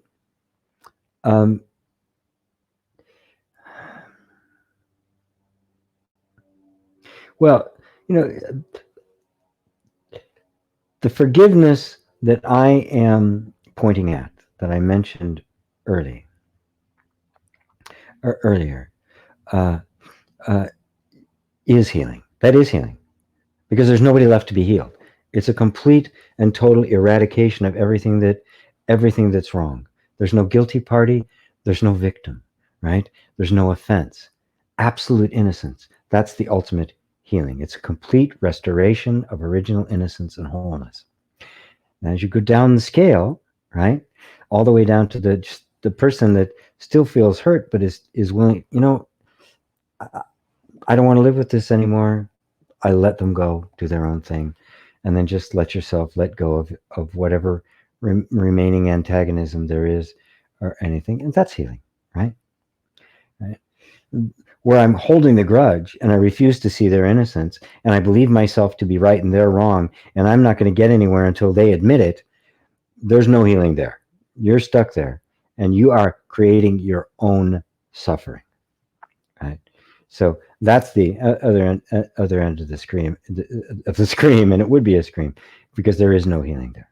And so that's the whole gamut, all the way up to the ultimate healing, which is the offense never occurred in the first place. We're talking about a complete healing, complete original innocence. Charles is EMT, no, EFT. EMF, that's electromagnetic frequency. EFT, it stands for the Emotional Freedom Technique, and it's also called meridian tapping or tapping. Jags, hey G, thank you for your satsang. What are your views on dissolution, leaving the body consciously? Is it possible? Yes, of course it is. There are sages who do it all the time. It's not an object, it's not a goal. It just kind of comes with the territory, right? Nisargadatta didn't. He didn't do it like that. Neither did Ramana Maharshi. They both died from a form of cancer, right? Some others, have left their bodies. Just it's time. I'm going to leave my body. It's no sign that there's some special dispensation that now you're going to leave your body. I mean, both of them knew it was coming, but it wasn't the big deal, right? Ramana knew he was coming. He was dying from cancer, and he was telling his followers, why are you upset? Haven't I told you I am the sense of I am right in your very heart? That's me, and that's where you'll find me, right? And you can't lose that. So what are you crying about? Right? So they knew it was coming, but it wasn't kind of this, they go out one day and sat down and just choose to leave the body. It's always a matter of, when the time comes, the time comes. It may be a car accident. It may just be sitting one day and it's gone, right? And remember that leaving the body is only from our perspective. From the perspective of the one who's left, the body has simply disappeared. They haven't left anything. They've gone nowhere. The world vanished. Just like the world of a dream vanishes, or this world vanishes when we go to sleep at night. That's what it's like from the perspective of the one who's left. From us back here, we go, they left the body because there's this, all this material we have to recycle now, right? People have a lot of attachment to, right? And like, so, so that should cover it for you, Jags. Nazarene, hi G. I like Advaita teachers, but they can seem extreme to me at times. But is this just a difference in somatics? They say there is no one there, but is that just another way of saying oneness is all there is? Maybe they're just trying to avoid objectifying the term oneness. No, the bottom line is I think they're just bad teachers. Simple as that. And I've met some people who are quite awake and were just really crappy teachers, right? Teaching, just because I can speak another language doesn't mean I can teach it. I've had music teachers, right, who were amazing players and the world's worst teachers. I've had teachers who weren't as good at players. The coaches aren't as talented as the people they're coaching, right? So some of them, I think it's intellectual. They get it in. It is more intellectual. It has not moved into their hearts, and therefore there's a certain. I feel that from them. Some, I think it is just a different. It's a difference in emphasis, and sometimes it is just some semantics. And other times, I think they just don't get it, right? Or they do get it, and they're the bad teacher. But if they're saying there's no one there, to someone who cannot possibly grasp what that means, they don't get it. They're not in tune. They're in their heads, and they've had awakening to a certain degree, but they have not made contact with the rest of the world. They're on the track that in Buddhism they refer to as the Arahat, which is never returner. They seek enlightenment for their own sake. Whereas the hero, the great vehicle, which Buddha recommended and said he spent 500 lifetimes as, is the path of the Bodhisattva, who seeks enlightenment on behalf of all beings. So that it isn't a leaving, it is a joining. So that when one is awake, you turn around to embrace the whole of humanity. And so that, which to someone who's stuck in the absolute, who's there to embrace? There's nobody there to embrace. Right? That person saying that to the Zen master would get the stick upside their head. And it's characterized beautifully in the koan from Suan-sang, a Korean Zen master, the form of the Kwanum school of Zen, which I sat in meditation sessions with many times when I was living in Florida. And it's a very simple one. It illustrates the point. He says, he takes his stick, his Zen stick, and he bangs it on the ground with a loud whack. And he says, stick and sound, same or different. If you say they're the same, I will hit you 30 times. If you say they're different, I will still hit you 30 times. Now quick, whack! Stick and sound, same or different. How do you answer that? That's perfect Zen. Now, I should just let you suffer with it. But the point is to illustrate. If I say they're the same, that's like the guy saying there is no other. The Zen master, whack, stuck in the absolute. If you say they're different, whack, stuck in the relative, right? Zen is this. What's the actual answer to that koan that doesn't get you hit?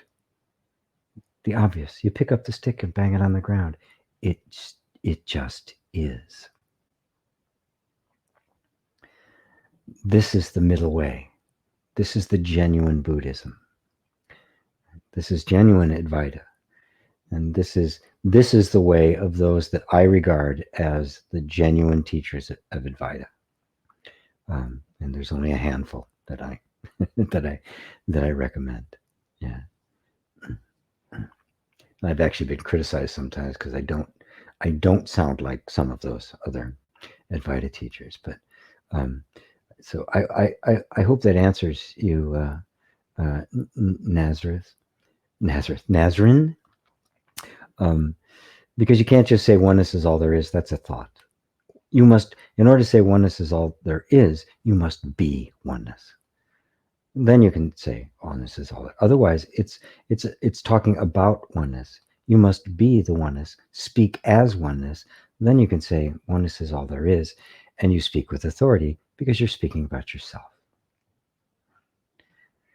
Noel, hi from the Netherlands. Sue McIntosh, GP, hi from South Africa. Thanks for your wisdom. You're so knowledgeable and helpful. Thank you. Starlight.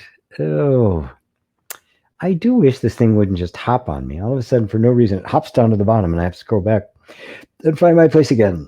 Thanks. I found the videos you referenced. I'll watch them after this. Good. Very good. Dave and Eileen, thanks, GP, for all you do and share. It brings peace and recognition here. So happy to listen, absorb, and just be. Ah, my beautiful friends. Thank you. Bill B, thank you, GP. That helped a bunch. Ah, yes. Good, good. PD Vids, what am I?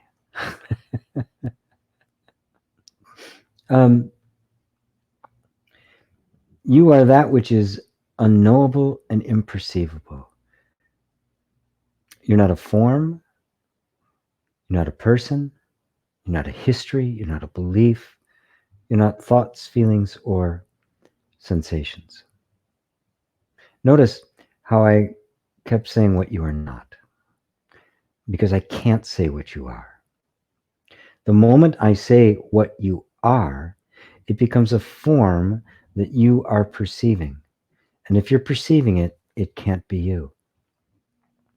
Which means the answer to the question, who am I, what am I, is enlightenment, is self-realization.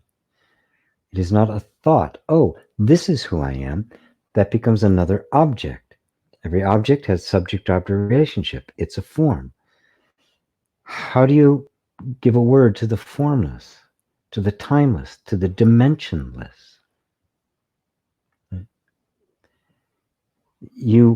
The being of it and the knowing of it are one. And so I point to that place. I point you consistently back to the place from which everything is being observed.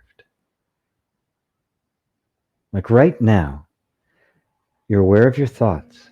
They're coming and going. But you're not coming and going. You intuitively, instinctively know, I am. Okay? And you don't need anything external to confirm that you are. There's emotions being and sensation. You're hearing my voice. That which is hearing my voice is you, clearly. Now, don't wrap any thoughts around it. Take that sense of being, that I that is aware of everything, and divest it of all thoughts, emotions, and sensations. So there's nothing left but I, even prior to the thought of I, that sense I am. When you do that, that's meditation. It's the meditation I've been doing with all these meditations in the morning since the quarantine. You just keep coming back to that place, and you notice that impulse to re-identify with thought, because the habit, the mind has to create an image of you, because that's all the mind can do. It works in images. But you are aware of the mind. Therefore, you're not mind. You're something else altogether. And so we go deeply into our direct experience. And what's your direct experience?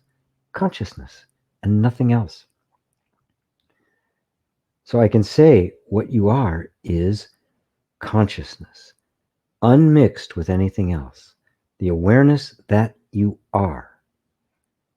That's its purest form, completely unmixed with anything else. For right now, don't worry where all the rest of this stuff has come from. That comes later. That's once established here, we'll go back out and we'll bring all that back home too. But right now, the whole path of moving inward, the Vedantic yogic path, which is inquiry like we're doing here, is to see everything you're not. So all of that's gone until finally you're left with simply what you are. And that are is simply being without being anything in particular. So that's the practice. And it makes me realize I do have to release these meditations more as audios for people to go through to keep coming back. I think there's about 20 of them now. Robert says, thanks for your insight and understanding. You're very welcome, Robert. Sean, hey, GP.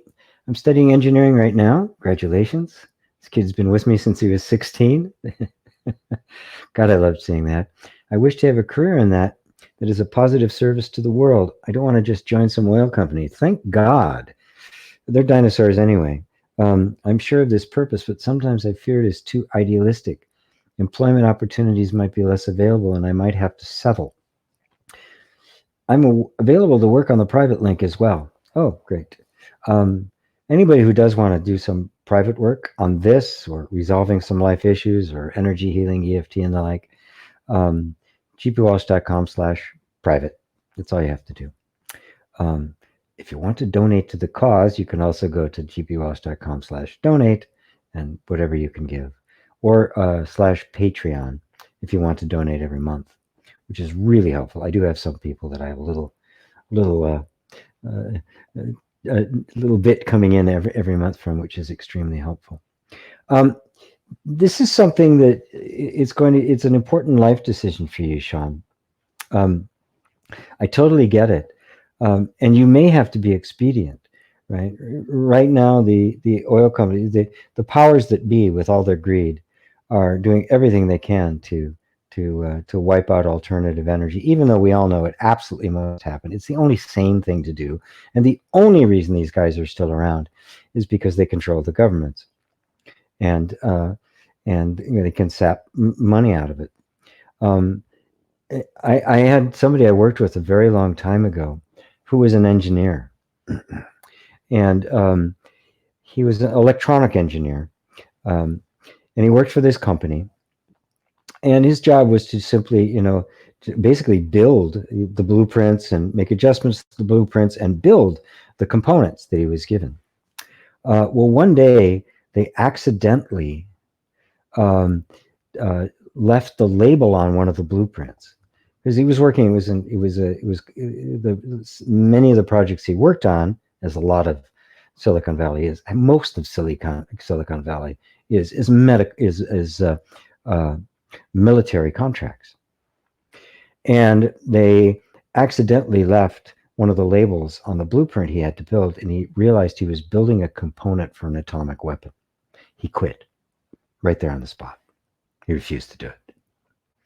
Enormous amount of integrity. So he was an engineer. When I met him, he was basically selling electronics. He became a salesman. He refused to do that. So you're going to need, before you be idealistic, but also get your education so that you can be idealistic with clout, right? But make sure the education is broad enough so that you can go into different areas. Don't be too narrow. And it's unfortunate because a lot of the schools of engineering and the like, especially in energy, this is how corrupt the whole system is. It's rotten to the core. These schools have huge grants from these huge companies under the condition that they don't teach the alternative stuff. So you have to struggle to find it, right? But that struggle to find it will root your idealism in something other than, gee, I wish it was better. You'll become powerful and authoritative in it. And you'll know what they're doing and you know what to do. And believe me, there's more coming, right? There's a groundswell, right? These guys can't control they're going to try.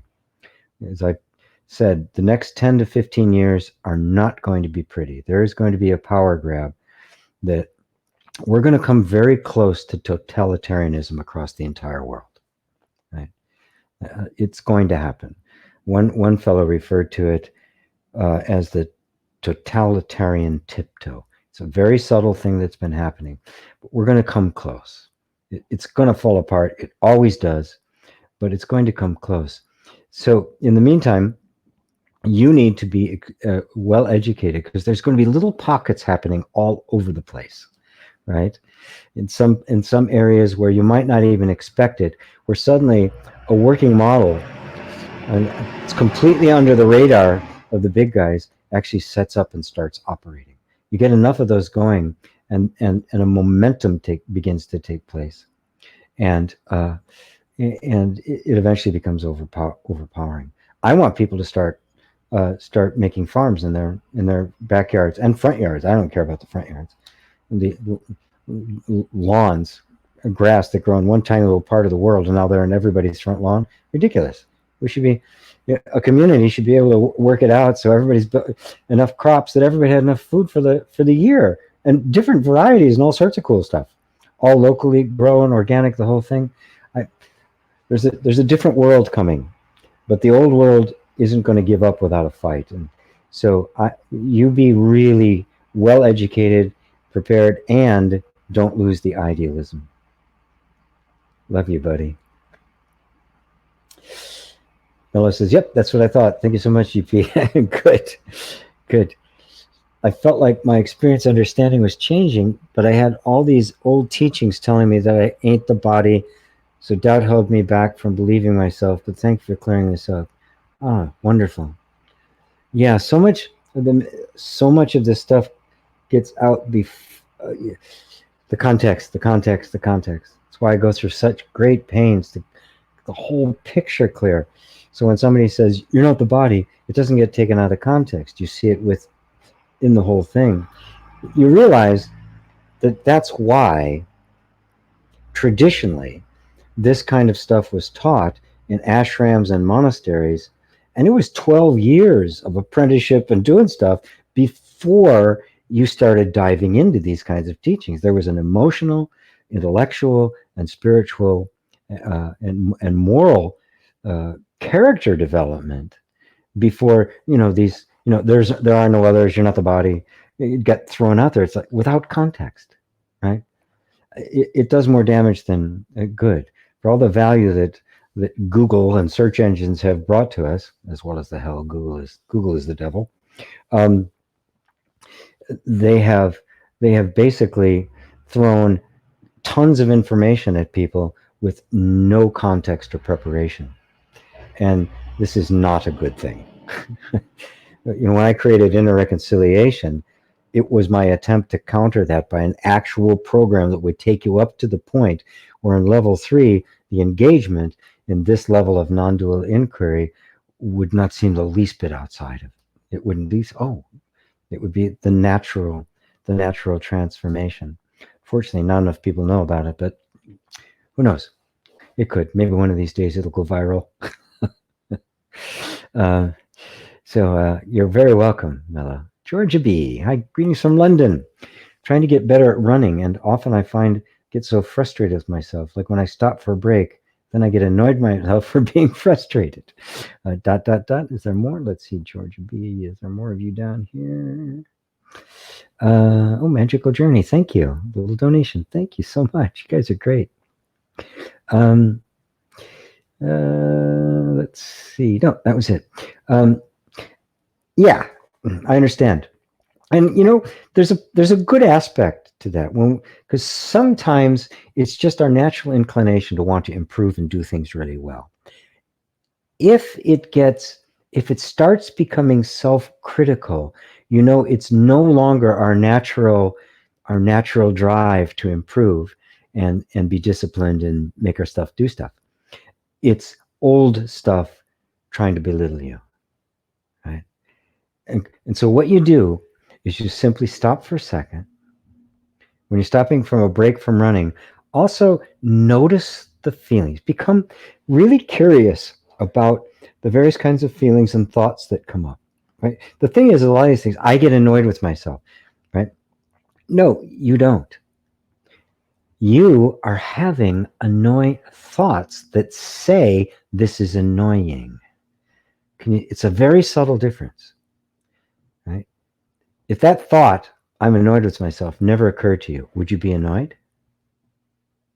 No. So you are not annoyed.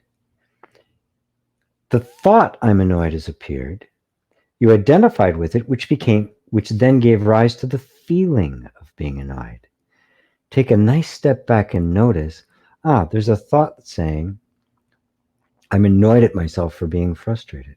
Oh, look at that. There's that thought. It's just a thought. If that thought doesn't hook you and get you engaged in the story and get you identified with it, where's it go? If you don't have any Velcro on you, it can't stick. It's just a thought. And that thought would say, yeah, I'm frustrated. You're spiritual, right? You shouldn't be so frustrated. And you shouldn't be getting annoyed. And then it'll criticize you for being annoyed, right? And then it'll criticize you for criticizing yourself for being annoyed. This is the way the mind works. You can see the entire thing is a self-perpetuating, well, no, it's an externally perpetuating loop, right? And if you step out of the loop, you just unplug the fan. It might spin for a little bit longer, but eventually, if you don't plug it back in, it's just going to and stop. It becomes yet an opportunity to just become increasingly conscious of the mind and how it works. Awareness says, I like how you explained what the body is. I did somatic meditations. They were very powerful. As I came to see that I'm not the body, I had to stop because of the emphasis on embodiment. Yes, very good, very good. Yeah, the somatic meditations and a lot of the body work obviously stops short of non-dual inquiry. It's not that it's not valuable, right? But it gets outgrown because it is a concession to the separate self. It's temporary, right? All teachings are temporary, even mine, right? Once you know the town you're in, you don't need a map anymore, right? You're it, right? And all teachings are just a map. So they get you to a certain point. They're valuable. You thank them, you honor them, and then you let them go to go into the deeper places. And the ultimate place is the kind of non-dual direct inquiry that I'm pointing you towards. That's the ultimate teaching. All the roads will lead here, right? And that and the heart embodiment, the embodiment of the true being, right? But that is not something you do. It's something that just happens. It just simply takes over. So you're welcome. Thank you, sir. PD Vids. What should I do when strong feelings of depression and fatigue arise? Pay attention. Whatever arises in your awareness is an opportunity for you to become more conscious and realize more who you are. So when a strong feeling arises, be it depression or anger or loneliness, and even when it comes with fatigue, right, which is a physical symptom as well, notice how the first inclination is to want to get rid of it, to push it away, to create the inner resistance and inner conflict. Now, that inner conflict keeps it in place. You got this going on, and there's just no way to be happy here. Somehow the conflict has to be dropped. This is why I call it inner reconciliation. You drop the conflict and you reconcile with the feelings that you're having, which means you drop your resistance to them. And the more you know who you are, the more you realize your consciousness aware of the depression and the fatigue, and that it's not you who is depressed and fatigued. They're simply strong feelings arising in consciousness. The more you can be present with those feelings, and the more present you are with them, the safer it is for them, and the less intense they become until they finally disappear. But notice in that whole scenario, you have simply now taken the position of the genuine enlightened witness, and you're naturally benevolent in that state. Does that answer it for you, PD? Mayor says, thank you for answering. Feels like like the false I is like a Medusa. Yes, it finds a way to live. How is it permanently annihilated?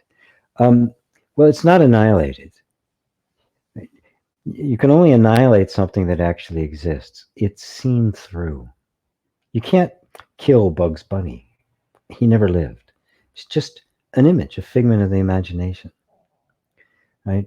And notice that sense of how do I permanently annihilate it? You've turned it in to something really powerful that you have to deal with. Now you really want to get rid of it. There's nothing there, my friend. It's a ghost in the machine. There's nobody there. There's nothing to annihilate.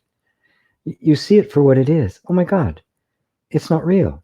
It's an activity of thought that I believe to be real, and my belief in it brought it into existence. There's nothing there. The thought patterns of constantly trying to reproduce an identity is just a habit energy of thought. Matter of fact, that habit of trying to become someone is one of the three causes of suffering that Buddha says: attachment, aversion, and becoming. That energy of wanting to be somebody, which comes up as the constant attempt to identify as something, is a vasana. That's the energy that actually creates the next life after this one is gone. That's how deeply it runs. But it's not you. Notice that this is the activity that we call the separate self. There is no separate self. There's only an activity revolving around the belief in a self. And if this one collapses, the energy will try to create a new one. And you just keep looking at all of them. Oh, not me, not me, not me. Who am I? I'm the consciousness that's beholding it, right? And then just don't worry about it. Eventually, it will run out of steam, depending on how deep or how much momentum there is to the vasanas. But even before the vasanas have ended, established here, you are done with suffering, right? Medusa can do what she wants. You don't care. It's like, oh, interesting. Nice face. You need a little lipstick, Medusa. It simply won't trouble you. And then your interaction in human life is not something to try to get out of, like the neo-Advaitist, the arhat, the kind of Advaita teachers I've talked about. This life is to be gotten out of. This life then becomes embraced. Why? I'm already out of it. Be here. It's wonderful. I love it. This is great. But I'm not in it.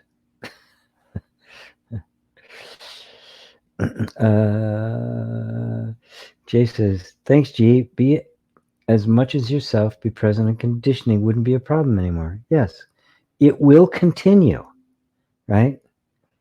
It continues even, like I said, Ramana Maharshi got angry. The conditioning's there. If you got a body and a mind, it's going to be there. It's just not you. If you're not your conditioning, you're free. That's it, right? The rest can take care of itself. The whole walking on water and all of that stuff. I'm happy to be able to swim. One last question for you, Mr. Vids. Thank you for being so patient. When the body dies, including the brain, is it like going to sleep? Do we wake up in a different body as if no time has passed? No. It's more like when you wake up from your dream at night, right? You're completely kind. Just imagine you go to sleep and all of this disappears and you realize, oh, it's gone. I'm dead, right? But I'm not dead. I'm still here. But my entire experience, which I'd so identified with, is now slowly fading away into a memory. Right? And I'm still here. Now, the vasanas will still be there. So if this drive, this habit energy of what in Buddhism they call the repository consciousness is still active, the feeling will arise of wanting to become something that will give rise to another life. But it isn't like sleep and then immediately wake up somewhere else. There's a period of you're quite aware. In fact, that period of time as far as I can tell. And look, explore this for yourself, right? Right? That there's an awareness and there's opportunity to deepen and go beyond the vasanas even there. And when you go beyond the vasanas, I won't even begin to hazard what it is. It's a great mystery. You'll enjoy it when you get there. I know that for sure. Jeff says, whack, stick and sound, same or different. I love that koan. I think that's usually the first koan that he used to give to the students. Gideon, hello, watching from South Africa. Hello, Gideon. Are you new? I don't recognize your name. Thanks, G. From David, I really enjoy this session. Incredible insights. Great. Mary says, thank you, sir. Love your explanation of the best teachers of non-duality. Could you once again tell us who you feel they are? Okay, Muji, who is my teacher. Rupert Spira, Francis Lucille, who is Rupert's teacher. Ajashanti, and Gangaji. Those are the ones living that I recommend that listening to. Cheryl Woodford. That was David Icke who said the totalitarian tiptoe. No, I don't think it was. Somebody quoted it actually a long time ago. I'm not sure it was Dave. It might have been actually, but I heard it from Chris Hedges. Actually mentioned that term, and even it was actually a cartoon in the New Yorker that called these uber wealth, calls it Richistan. It's not even this country. It's as if they're their own country, own laws, own rules, everything. Pretty amazing. But it might have been David. It might have been David Icke. However you say it, it's a brilliant term. There was somebody else who called it. What do they call it? Oh, a coup in slow motion. Yeah, I think that was Chris Hedges. No, he was quoting somebody else. Anyway, we have to keep awake, folks. Period. Because the depths of the darkness of the ego are coming. Right? And we are the first line of defense. So Kakwenda, beautiful name. Thanks, GP. Enjoying your teaching.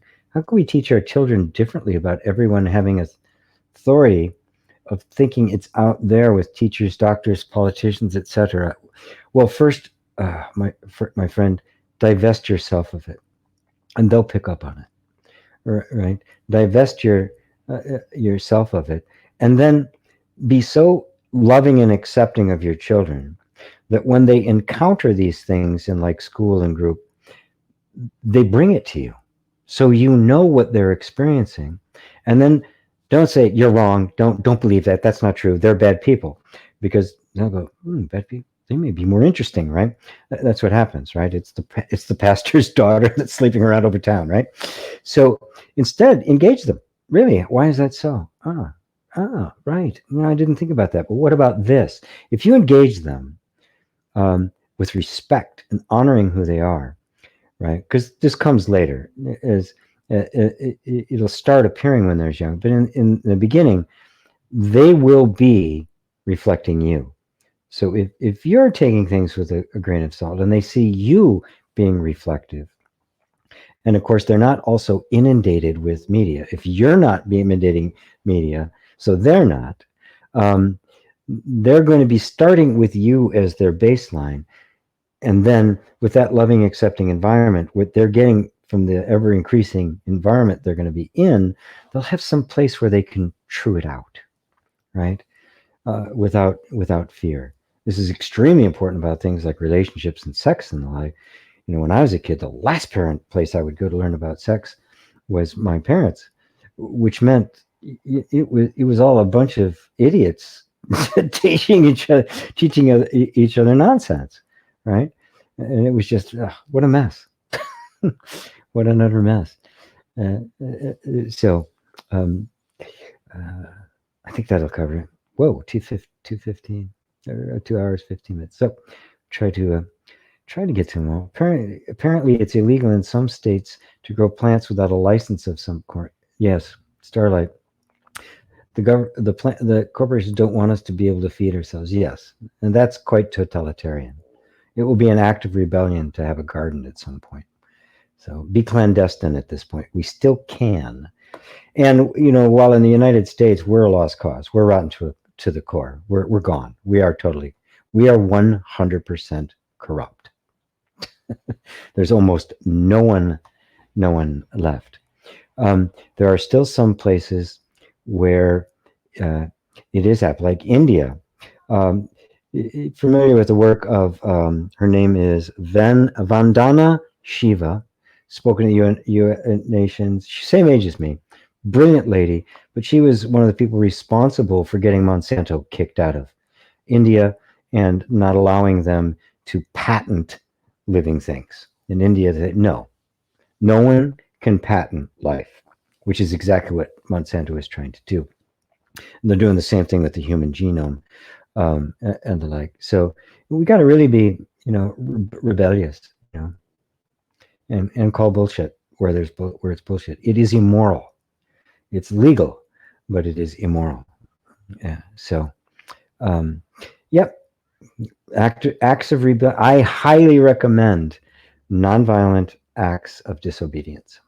That is what all movements has started, and the movement's going to start. But like all movements in history, you don't know when it's going to happen. It could be the kid standing in Tiananmen Square.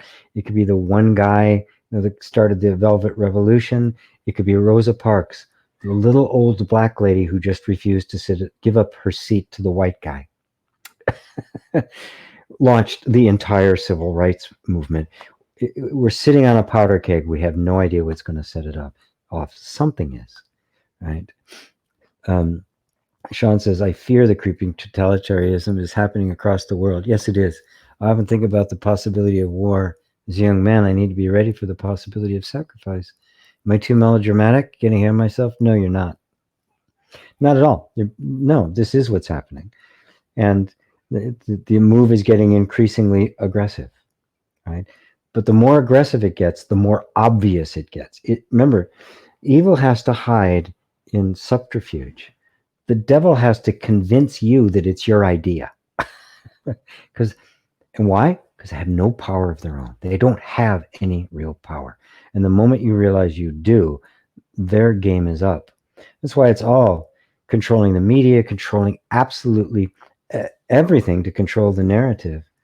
But it will crack. Like I said, something will set off that powder keg. So stay alert, continue to grow, stay conscious, and deepen your understanding of reality. Be happiness.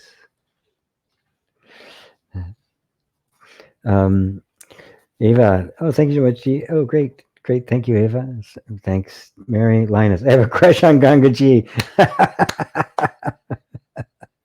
she's a lovely lady. She's a lovely lady as well as being an awakened being. Starlight says, I've noticed in my dreams often I don't feel like I'm a specific character and just feel like I'm connected to the whole dream. Is that what it's like for awakened people? Oh, yes or no, but don't try to build a form, an idea of what it's like. It's actually quite ordinary. Instead, just wake up. Wake up. We don't imitating waking up. Don't imitate waking up, right? Wake up, right? Do the practice as I'm directing you at, right? Coming back behind thought, behind emotion, behind sensation. Really, with all your heart, wanting to know, who am I really? That's it. Dave, Chris Hedges is quoting, John Ralston's psalm. The coup in slow motion. Yes, exactly. Lisa says, muchas gracias. And Mayor just gave me a donation in some foreign currency. So thank you, sir. That's very, very, very, very generous of you. Well, okay. It's almost 2.5 hours in. It's time for me to to move on, and the rest of us to move on to our awakened day and retreat. Thank you all for joining me. You have no idea how gratifying it is for me to see so many coming to maturity and engaging in this level of conversation. It makes me realize my life is has been well spent. Thank you all. I love you so much. Namaste.